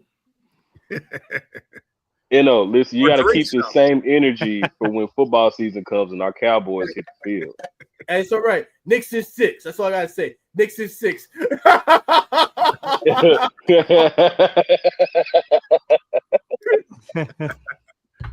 Damn, he changed the profile picture and everything. Oh man, it all happens. Bro, that is hilarious. He changed the whole profile picture, bro. That's hilarious. Now, when you were coming up with the name of this podcast, you went with guilty rather than innocent. So tell me about that thought process. I don't know if I've ever asked you this. Tell me about that thought process. So I was talking to my son one day, and so on his gamer tag, he goes by guilty mindset. And I go, why did you come up with why you call yourself guilty? He goes, oh, because my friends call me Big Guilty. And so I was like, all right, you know what? I'm gonna steal that and name my podcast after that. Peter. So it's so for me, it's kind of a shout out. It's kind of a shout out to my oldest son. I like that. So like it's a shout out to him because he always goes, Oh, Peter was hanging out the whole entire time. First of all, Peter, your punk ass was supposed to be up here, number one. You're supposed to be up here. And your punk ass is hiding in the comment section. All right? Wait, it's Sunday. Didn't he have a hockey game? Oh, I'm sorry. A hockey game. He probably had a hockey game. It's Sunday. They play on Sundays, right? Oh, I'm sorry. I'm sorry. When they move too much. Well, I'll come if you leave.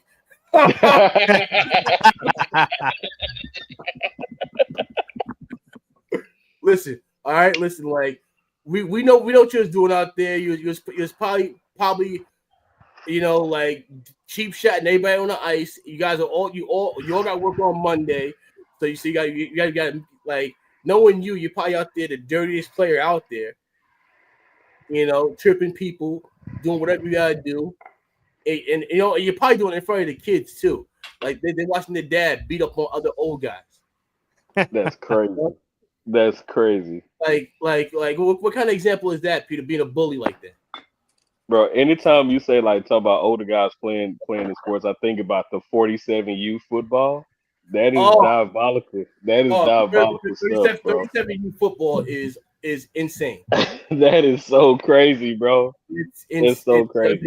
It doesn't make sense. Listen, I always say like before every rugby game, no matter what position I'm playing, I always go. I look at my opposing player and I go, listen, I got work on Monday. You got work on Monday. Let's not make this get ugly. Let's listen. I won't. Well, they might have Memorial Day off. Tomorrow's a holiday. Yeah, they can go hard, man. I got work tomorrow. Yeah, that's right. Yeah. Mm-hmm. Darshawn, you about to get timed out, Darshawn. You about to get timed out. Damn. First of all, Darshawn, he don't even have a team. He's a LeBron gobbler. He's a LeBron fan. He's a LeBron fan. He follows LeBron wherever he goes, and he gobbles on LeBron. Bro, get it?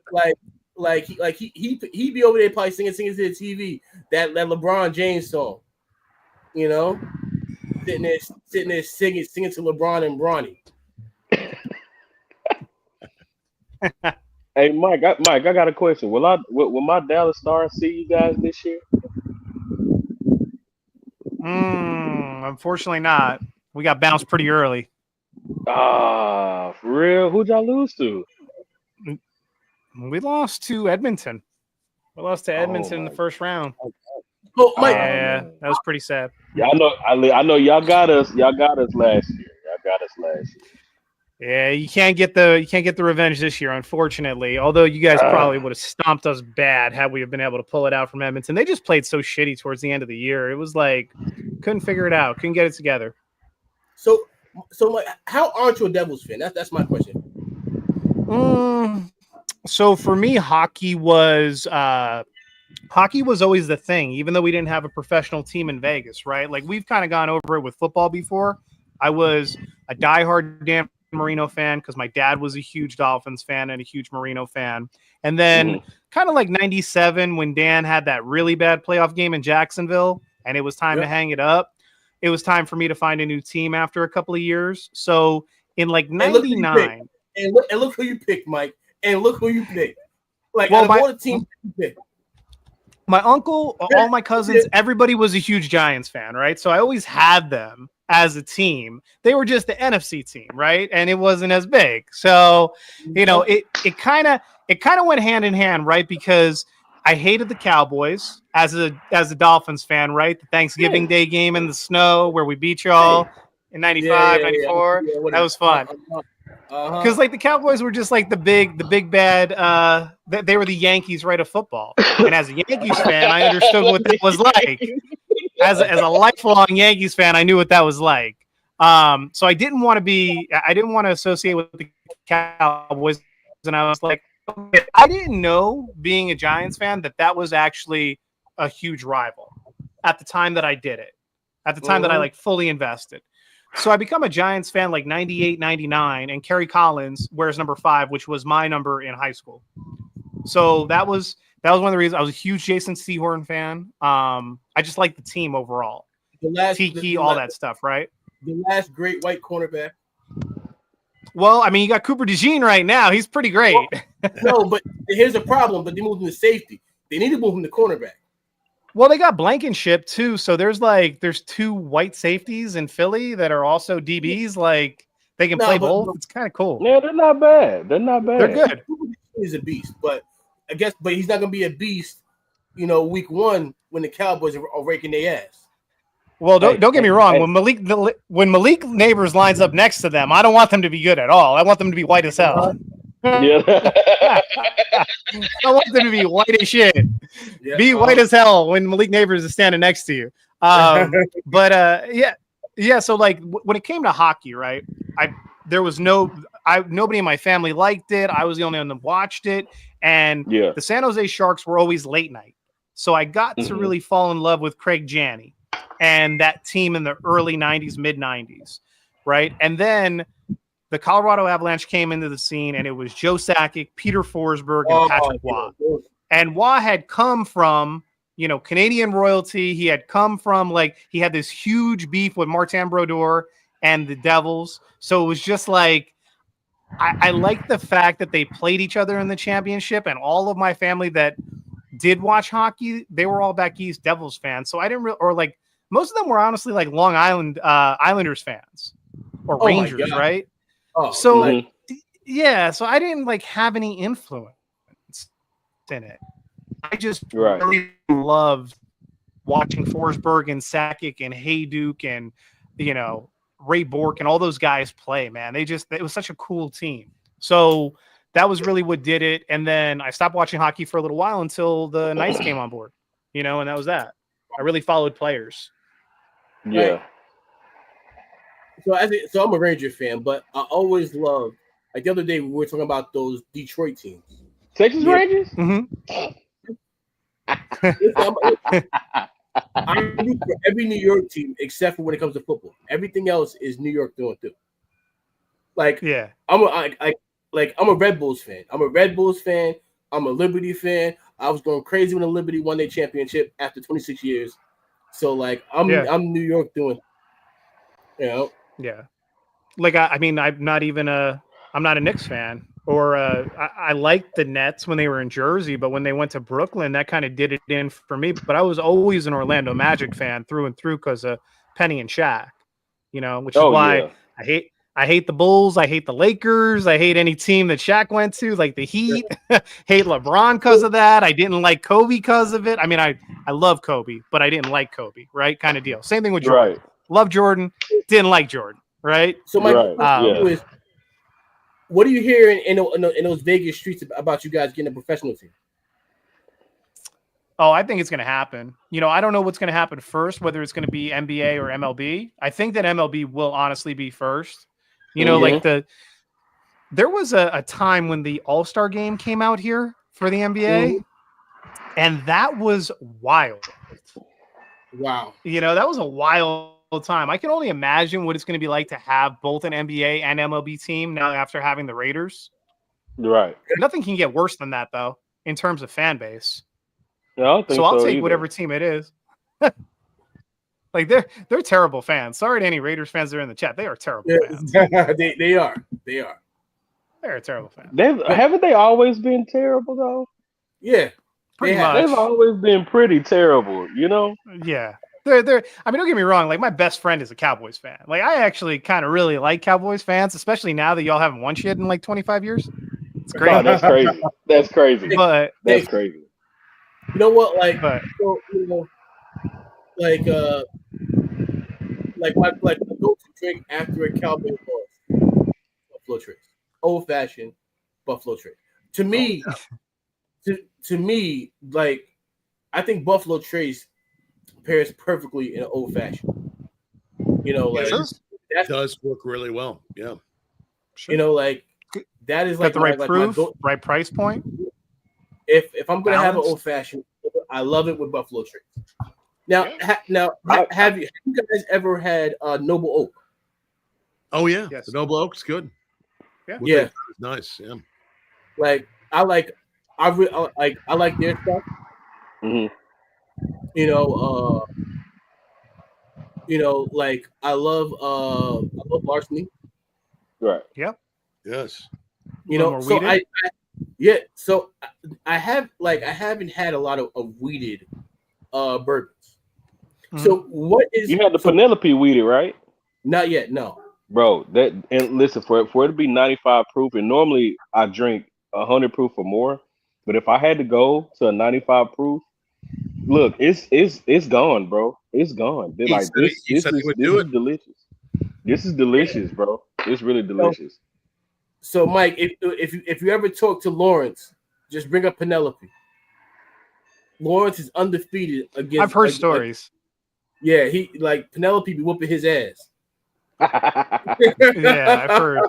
If in the chat, I've heard he's had a tough time. So yeah, oh yeah. I've heard he's had a tough time.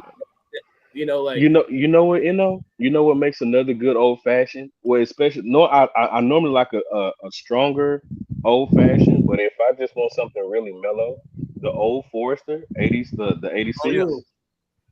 Mm-hmm. It's really it makes it really, really good old fashioned, especially for like someone who doesn't like the stronger stuff. I think that makes a pretty good old fashioned as well. Yeah. The one Forester was they say that it is said the Old Forester was the very first bourbon ever used in old fashioned. Yeah. Really? Yep. It was. Wow. It apparently happened at the Pendennis Club in Louisville, Kentucky, back in the 1800s, is what they say. Well, that speaks volumes, especially for making a really good old fashioned. They make a good one. I was there during Derby. Yeah. So like, Old Forester makes that cocktail history. I think it's like the Mint Jubal. Yes. The julep. Mint Jubal. Yeah. Was not a fan of that one, but because I was the only reason was I was expecting something different from it. But like Old Forester, I enjoyed it. I enjoyed the other ones that I've drunk. I haven't had Peerless yet, and Tom talks a lot about Peerless. Did we not have it together? Maybe we haven't yet. We haven't had it together. Yeah, we haven't had Peerless. I haven't had Peerless. Lovely stuff. The Peerless bourbon are great. I know one of the other one we had because I brought a few out. Last time I saw you was the Foregate. Yes, the Foregate being finished in a lot of different barrels. This particular one finished in Madeira and a variety of port barrels. Very, very beautiful bourbon as well. Very small brand, and they do a great job. There's also are they available here in Texas? It might be. It's very limited, but it might be. I'm not sure. You got to get everything. I don't understand why, but Texas gets everything. Texas does get everything. That is 100% correct. You guys are spoiled. I don't want to hit. It's all for Fred. They know Fred likes it. Yeah, like you guys are spoiled. Going back to things that I'm looking forward to as well, the Old Forester 7, or not the Old Forester, the Old Fitz 7-year bottle of the bond that's coming out. I think that's going to be pretty solid. Now, so like, you know, I recently had a few new ones. So I had the Red Breast. Oh yeah. You know, I had Red Breast. And my favorite Irish whiskey. Really? Oh wow, yeah. You know, it's my very favorite. You know, Red Breast, I had that one. I have to revisit it because I had something before it. And I finally had some Weller's Purple Top. You know, which was very, very good. Weller's or Willet? Willet. Willet, Purple Top. Willet, yeah, Willet. Those are incredible. Yeah. Fantastic. Those are Willet is better than Weller. Nick, you know. Yep. Some Lustau sherry casks. Oh yeah. What's up, Nick? You know what? Like I love you know, so it says there you go. Oh, he says have you it says you supply bourbons if you're hired for a private event? Well, I do a lot of private events, and of course, it all depends on what we're where we are. But you're welcome to reach out to me, and I love doing private events. Love working with what you have or what we can do. What's going on, Michael? Heaven's Door, Red Breast, a collab. Oh yeah, that was a good one too. That was really nice. Yeah. Oh wow. Yeah. That sounds collabs. I hope we see more collabs too. With regard to, you know, what whiskeys, other spirits working together in communities. One of the ones Kings County does too. Did you try the coffee whiskey they have there? I didn't, but no, actually I did. I actually tried that day. Yeah, it's really interesting, and they're using a local coffee roaster, infusing some of that local coffee in Brooklyn into the whiskey. It's really good. It's a coffee whiskey, but it becomes like a coffee liqueur. Using a lot of Italian sort of drinks, spirits combinations. You know, I will say this, like it was shocking because like the project is right next to the distillery. Yeah, it is. Yeah. I was like, you know, like the project is right next to the distillery. So I was like, that's super interesting. Yeah. You know. Oh, you see, like Nick, we haven't tried it yet. Nick. We haven't tried it. You know, you know, like a coconut long finish. That sounds amazing. Ooh, yeah, man, that sounds amazing. Now, what's the one that Hound Dog drinks? The cantaloupe one? Honeydew. What? Garrison Brothers Honeydew. Oh yeah. Yeah, you know, like that's like his drink of choice. He won't drink anything else. Yeah, I'm surprised that we finally got him on something. Yeah. He's like one of us. Too. Yeah. He's got to come on and do the next bourbon show. Yeah. Love you, Mike. Take care, man. Yeah, like, you know, like, you know, for do you think it's a thing of brands are scared to collaborate together when it comes to bourbon? It all depends. I think it depends on what their goals are, and if they're you know, having a brand work with a bourbon brand's one thing. Different whiskey brands, maybe it's a international with an American brand. I mean, I think it all depends on what their goals are, maybe who their parent company is. You see some of that with the larger brands that have acquired smaller brands, but I think it's fun to try. I mean, it gives us a reason to try something new and to dive into something different. I'll tell you what, Mike, I need to get another bottle of our favorite scotch. Oh yeah? Yeah, the grouse. The grouse. That grouse, yes. Oh, the good old grouse, man. There's nothing like the famous grouse, is there? Man. It's famous, you know, for a reason. So when I had it, I gave my dad some. My dad said, what's the name of this again? I said, it's the famous grouse. Right. He said, next time you see Mike, give him a hug for me because this is delicious. That's awesome. I'm glad that he liked it. Good stuff. Yeah, that was our well driver back at Comsa. Yeah. Oh man, so good. It's just great. So I've never tried Joseph Magnus. Mm-hmm. Me neither. That's my first time hearing about it. That cigar blend, they're putting it in a lot of different barrels. Yeah. Kind of old wine barrels. Yeah. It's good. Very deep. You don't see it very often. You've had it, haven't you, Michael? The Magnus, I believe that I had it at the Universal Whiskey Experience a couple of years ago, and that was the one and only time. It's also the only place that I've ever had the Dalmore cigar malt. Oh yeah, the cigar. Oh, that cigar malt at Dalmore. That's fantastic. You get to hang out with Robert Patterson. Yeah, he's made a couple of the shows, throwing whiskey on the ground. And, he loves signature stuff. He just swirls it, tosses it, refills. Yeah, fucking great. Yep. He's a lot of fun. Yeah, I have a question about that whole thing. I always wanted to know what does that do? Add air to it. No, it's more so. I believe that he does it as a way to stain the glass with whiskey, so that there aren't any soaps or anything that could get into the next pour that he's actually going to sample. Right. I believe that's why he does that. It's kind of like passion to it. Yeah. Yeah, when you're doing wine tastings, they always say not to rinse your glass out with water, but to rinse it out with wine. So that because I've seen it done with wine too, so I'm like, okay, same thing. Just leave the remnants on the glass. If you go on to our Bourbon Blog channel, you'll see I did some interviews with him many years ago, and he's all about swirling it around, pushing it behind. I mean, he's the drama he brings to it, the passion he brings to it. I think he started when he was 16 at that distillery, and what he's done is incredible. His many years, over 50 years, I think, of experience there. Great Scotch. I love what they do.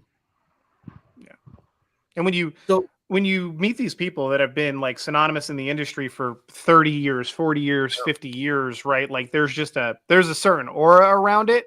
And when they are as playful as somebody like Patterson or Steve Beal or any of these people, right? There's a lot that you could take away from just a simple conversation.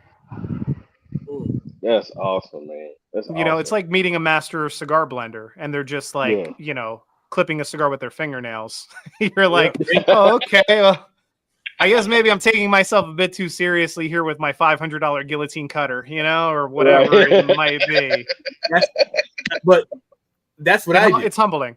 It's humbling. Like I take my nail and I just go around the cap, and being around Sanj, like if like after a while you just like, all right, like let me just do what he does. So mostly everybody at the shop doesn't use a cutter. We all just take our nail and just peel it around the cap. V-cut, baby. V-cut is the way all day, every day. But I love a V-cut.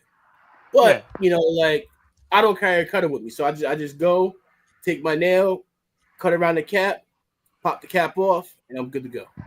Oh yeah, for sure. I used to do that when I worked at the golf course, man. If I had a cigar, if I didn't bring my cutter that day, I would because I would see guys literally like they'll be at the driving range. If they didn't have a cutter, I've seen so many guys use their teeth. And I'm like, oh my God, just use your fingernail, man. That's all you have to do is peel the cap. There's no need to bite it. Like the problem with when you bite it is that most people will bite and pull, and that right there will destroy the cap and the wrapper. Mm-hmm. So if you bite it, you just want to bite it and just grind your teeth. Just peel. So Michael says an experience with artisan bitters outside of Mike, you take this, Michael. You know that newer show education system ain't that good. I mean, Angostura and Peychaud's are, they've had some exclusive bottlings and stuff like that. I actually have the let me go grab it real quick. Got this. There you go, Nick. Or just don't forget your cutter. There you go. Nah, I'm sorry, we're not fancy like you boys out there in St. Louis, you know. Who's in St. Louis? You know, like that's our guy Nick. Nick is out there. I was there not too long ago, not too far away from it. Nice. Good place. Great place. Yeah, I don't know. Maybe Nick uses he probably uses plastic gloves when he eats his barbecue. You know. No. I'm just saying. Which did you like best with your cigar there? Which was like the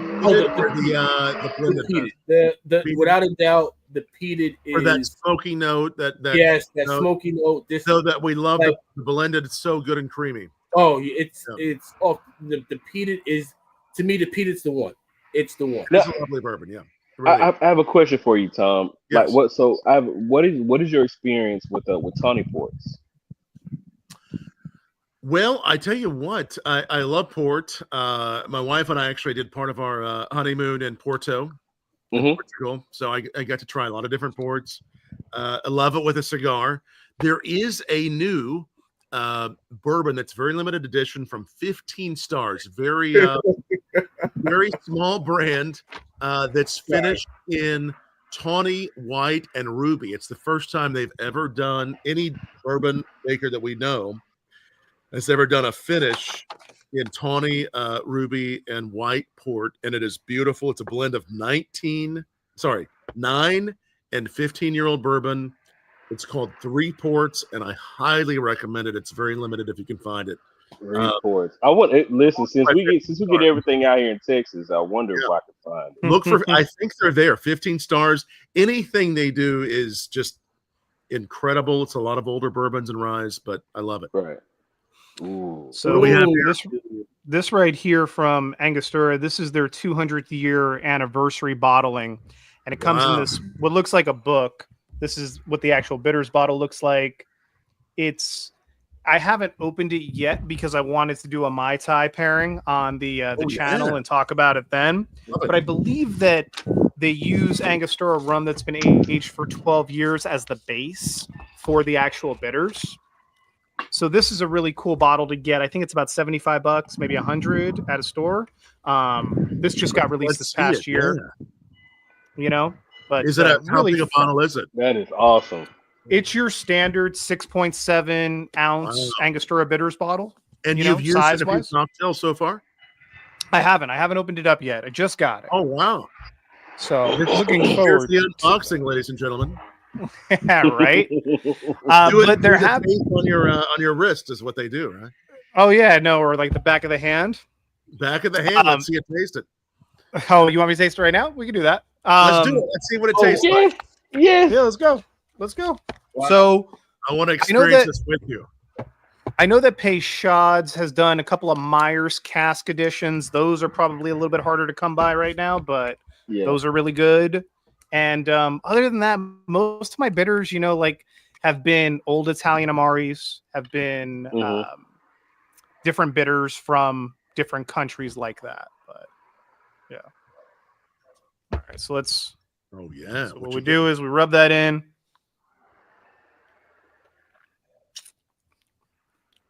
It's sweeter than regular Angostura. Wow. And honestly, a little bit lighter. It doesn't have as dark of a color to it. It doesn't have a ton of that that bitterness. It's a little bit sweeter. More like, I believe that they say that angelica root and cardamom are like big flavor notes on this. Let's see. Yeah, so it says House of Angostura unveils limited edition crafted to captivate connoisseurs. It blends cardamom, orange, earthiness harmoniously. Yep. So angelica root, very good. It's a lot lighter than I thought that it was going to be. There you go, Mike. Yeah, here we go. Yeah, it's actually more gin than bitters. It's very interesting. Wow. Okay. But I could see it pulling through a lot of really good cocktails, especially if I know that you guys were talking about, I think, lime based whiskey cocktails. One of my favorite whiskey cocktails is a New York sour. Yeah. So Okay. just the traditional whiskey sour. You add in a little bit of port or red wine on top, just like a thimble of it, and then a dash of bitters. Just fantastic. I also like the Gold Rush, where you sub the honey for the simple syrup in a whiskey sour. Great.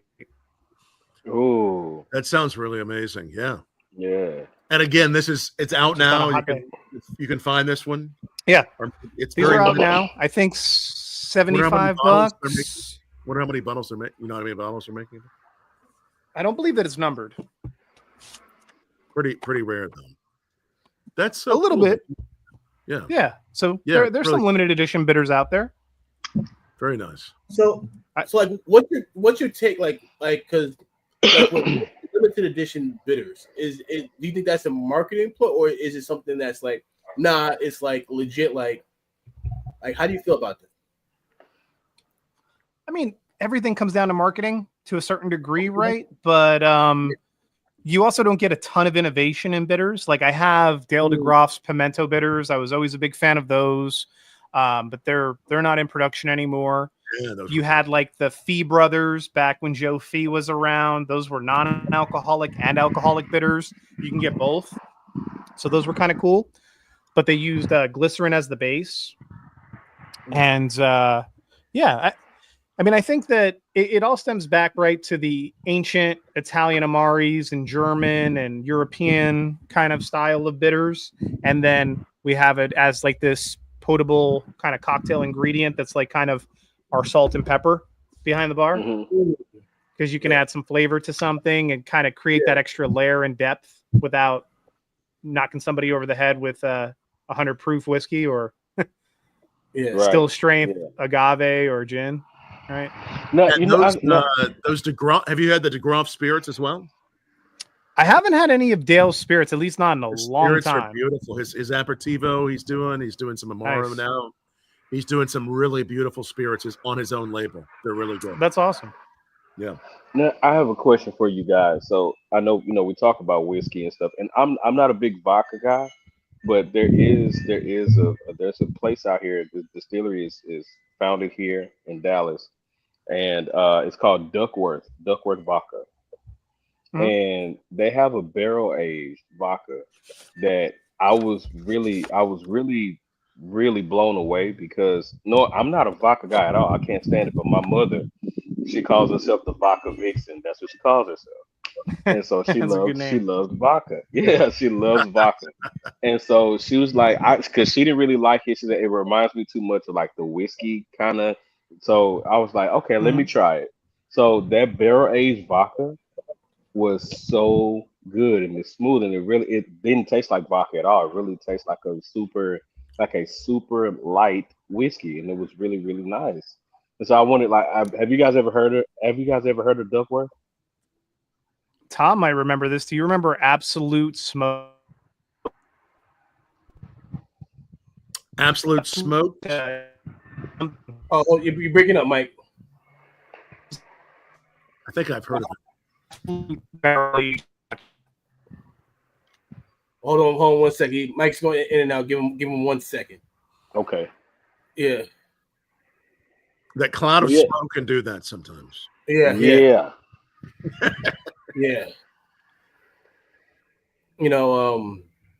I think I know what he's talking about, though. It was something that. Go ahead. Uh-oh. We got you for a second. You're coming back. You're coming back slowly. There you go. There it is. Back? I think my router's me. I probably have.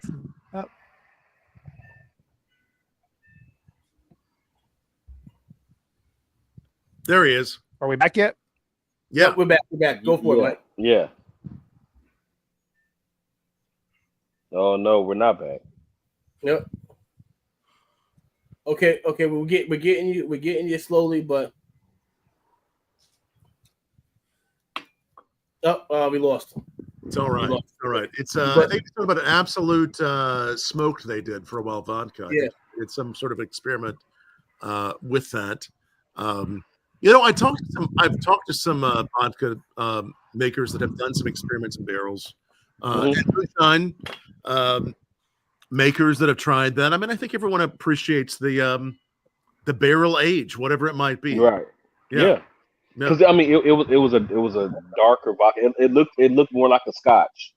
It looked more like a Scotch. It had a very, very nice tan, that tan color. Yeah. It was a barrel crafted. I think it was called Oak, maybe. Oak crafted vodka is what it was. Yeah. Okay. Yeah. Yeah. They did a little experiment, and they may do more. It could happen. I think all these limited editions are back. Tell me about that. Was it the Oak one you were talking about? The Oaked Absolute? Absolute. Yeah, that was nice. What it was nice. I remember that. I tried a little bit of that. You know, like, so, like, yes. Now it is a thing, Fred. Or was. Go ahead, Mike. Sorry. Oh no, I was just saying, like, it was a thing. Yeah. Yeah. I didn't know that was a thing. I really didn't. So, Mike, so Michael, how hard is it to rate vodka? You know, like for you guys, I think that when you guys doing competition, how hard is it to rate vodka? Because you know, like, because to me, like, most vodkas easier to continue. Yep, go ahead, Mike. No, you were saying most vodkas what?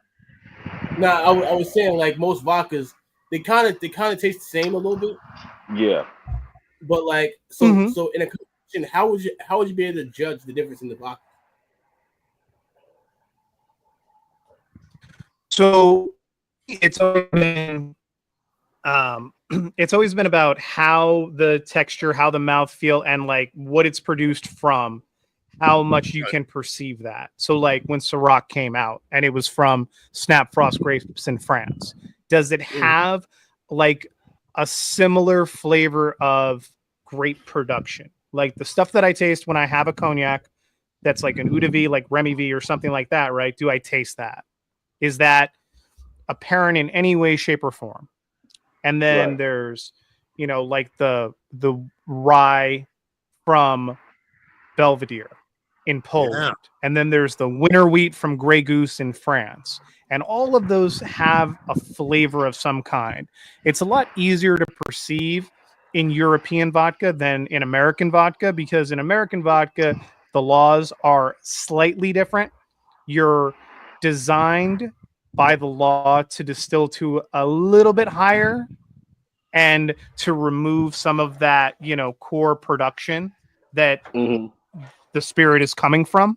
So it's a little bit easier to perceive in European vodkas than it is in American vodkas, just because of that one point, I feel like. But there are some vodkas where, like, Tito's has a very specific taste to it. Sky has a very specific taste to it. And they're also kind of different. So I think that once you've tried enough of them and you familiarize yourself, it's easier to pick out. And then you have a little bit more of an appreciation. My whole entire thing is, like, if it's the first thing that you're trying to start day one, that first flight of whatever it is always difficult, but vodka and gin can be a little bit harder, right? Because you're like trying to calibrate your palate to like figure it out. You know, like, okay, we're tasting vodka today. It's 10 a.m. I have 5 of them in front of me, all from different places. Like, let's just go through this, calibrate, and then taste through it again, you know? I'm going to go grab the bottle so I can show you guys what it looks like. Y'all give me just a minute. And I got to grab me another cigar, too. So hang on. I'll tell you, one of the ones I tried, it's been several years, Belvedere does 2 different single estate rye vodkas. Yeah, it's McGrory Forest. Yeah, and the Lake Bar Tizek or something like that. Yeah.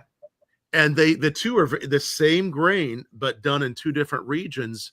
And it's almost like having a single barrel, but instead it's a single origin. And those side by side are very fun to try if you're a vodka fan or just want to see how different vodka can be. Yeah, like when Absolute Elix came out and they had their single estate Swedish, you know, wheat versus standard Absolute, right? Same product, different in the distillation method, but you know, also single estate. Yeah. That's cool. Yeah. Whiskey opened and found 8 years later. Is there a limit for spirits being opened, sealed? And does this fall into aging? I think so. I think that whenever you start oxidizing something, it's you're starting that process for sure. Depends how far down in the bottle it is. Is it a little bit down? Is it pretty far down? Can make a big difference. Or is it just, what do we have here? This is the Duckworth vodka. Duckworth. Okay. Yeah. Mm-hmm. This is go ahead. French oak barrel. Okay. How do you like it? Very cool. It's actually, as you can see, it's like that much left in it. Like it's good. It's really, really good. Yep. Those French oak barrels get expensive, so it's pretty cool on them. Yeah.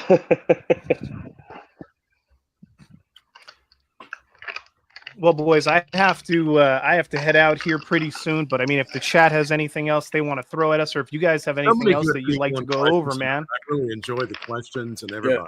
So good to see everybody. Yeah, it's fantastic. We'll have to do it again. Yeah, I need to get. I was gonna say, I need to get you two more often. Yeah. I really enjoy this. I really hope the chat enjoyed this. And each time I think what we'll do is we'll rotate somebody else on. This way they can fire you guys questions. Ooh, okay, nice. Fred. All right. Avowed? Right, yeah, Michael and Fred, and it's such a pleasure being with all of you tonight. Yeah. Oh yeah, man. Likewise, Tom. Yeah. Likewise. Yeah. Well, thank you guys so much, and I look forward to the next time that we can catch up over a dram and a stick. We'll see you in Vegas soon, hopefully. I love that. Yeah, please reach out. You have me on IG, and send me over your number, and then we'll hopefully collaborate. Maybe do this live with one of these next big smokes or something. I love it. Yeah, oh man, yeah. Like we can try to make this a once a month thing where we do this once a month and we say whatever you guys want to do. Yeah.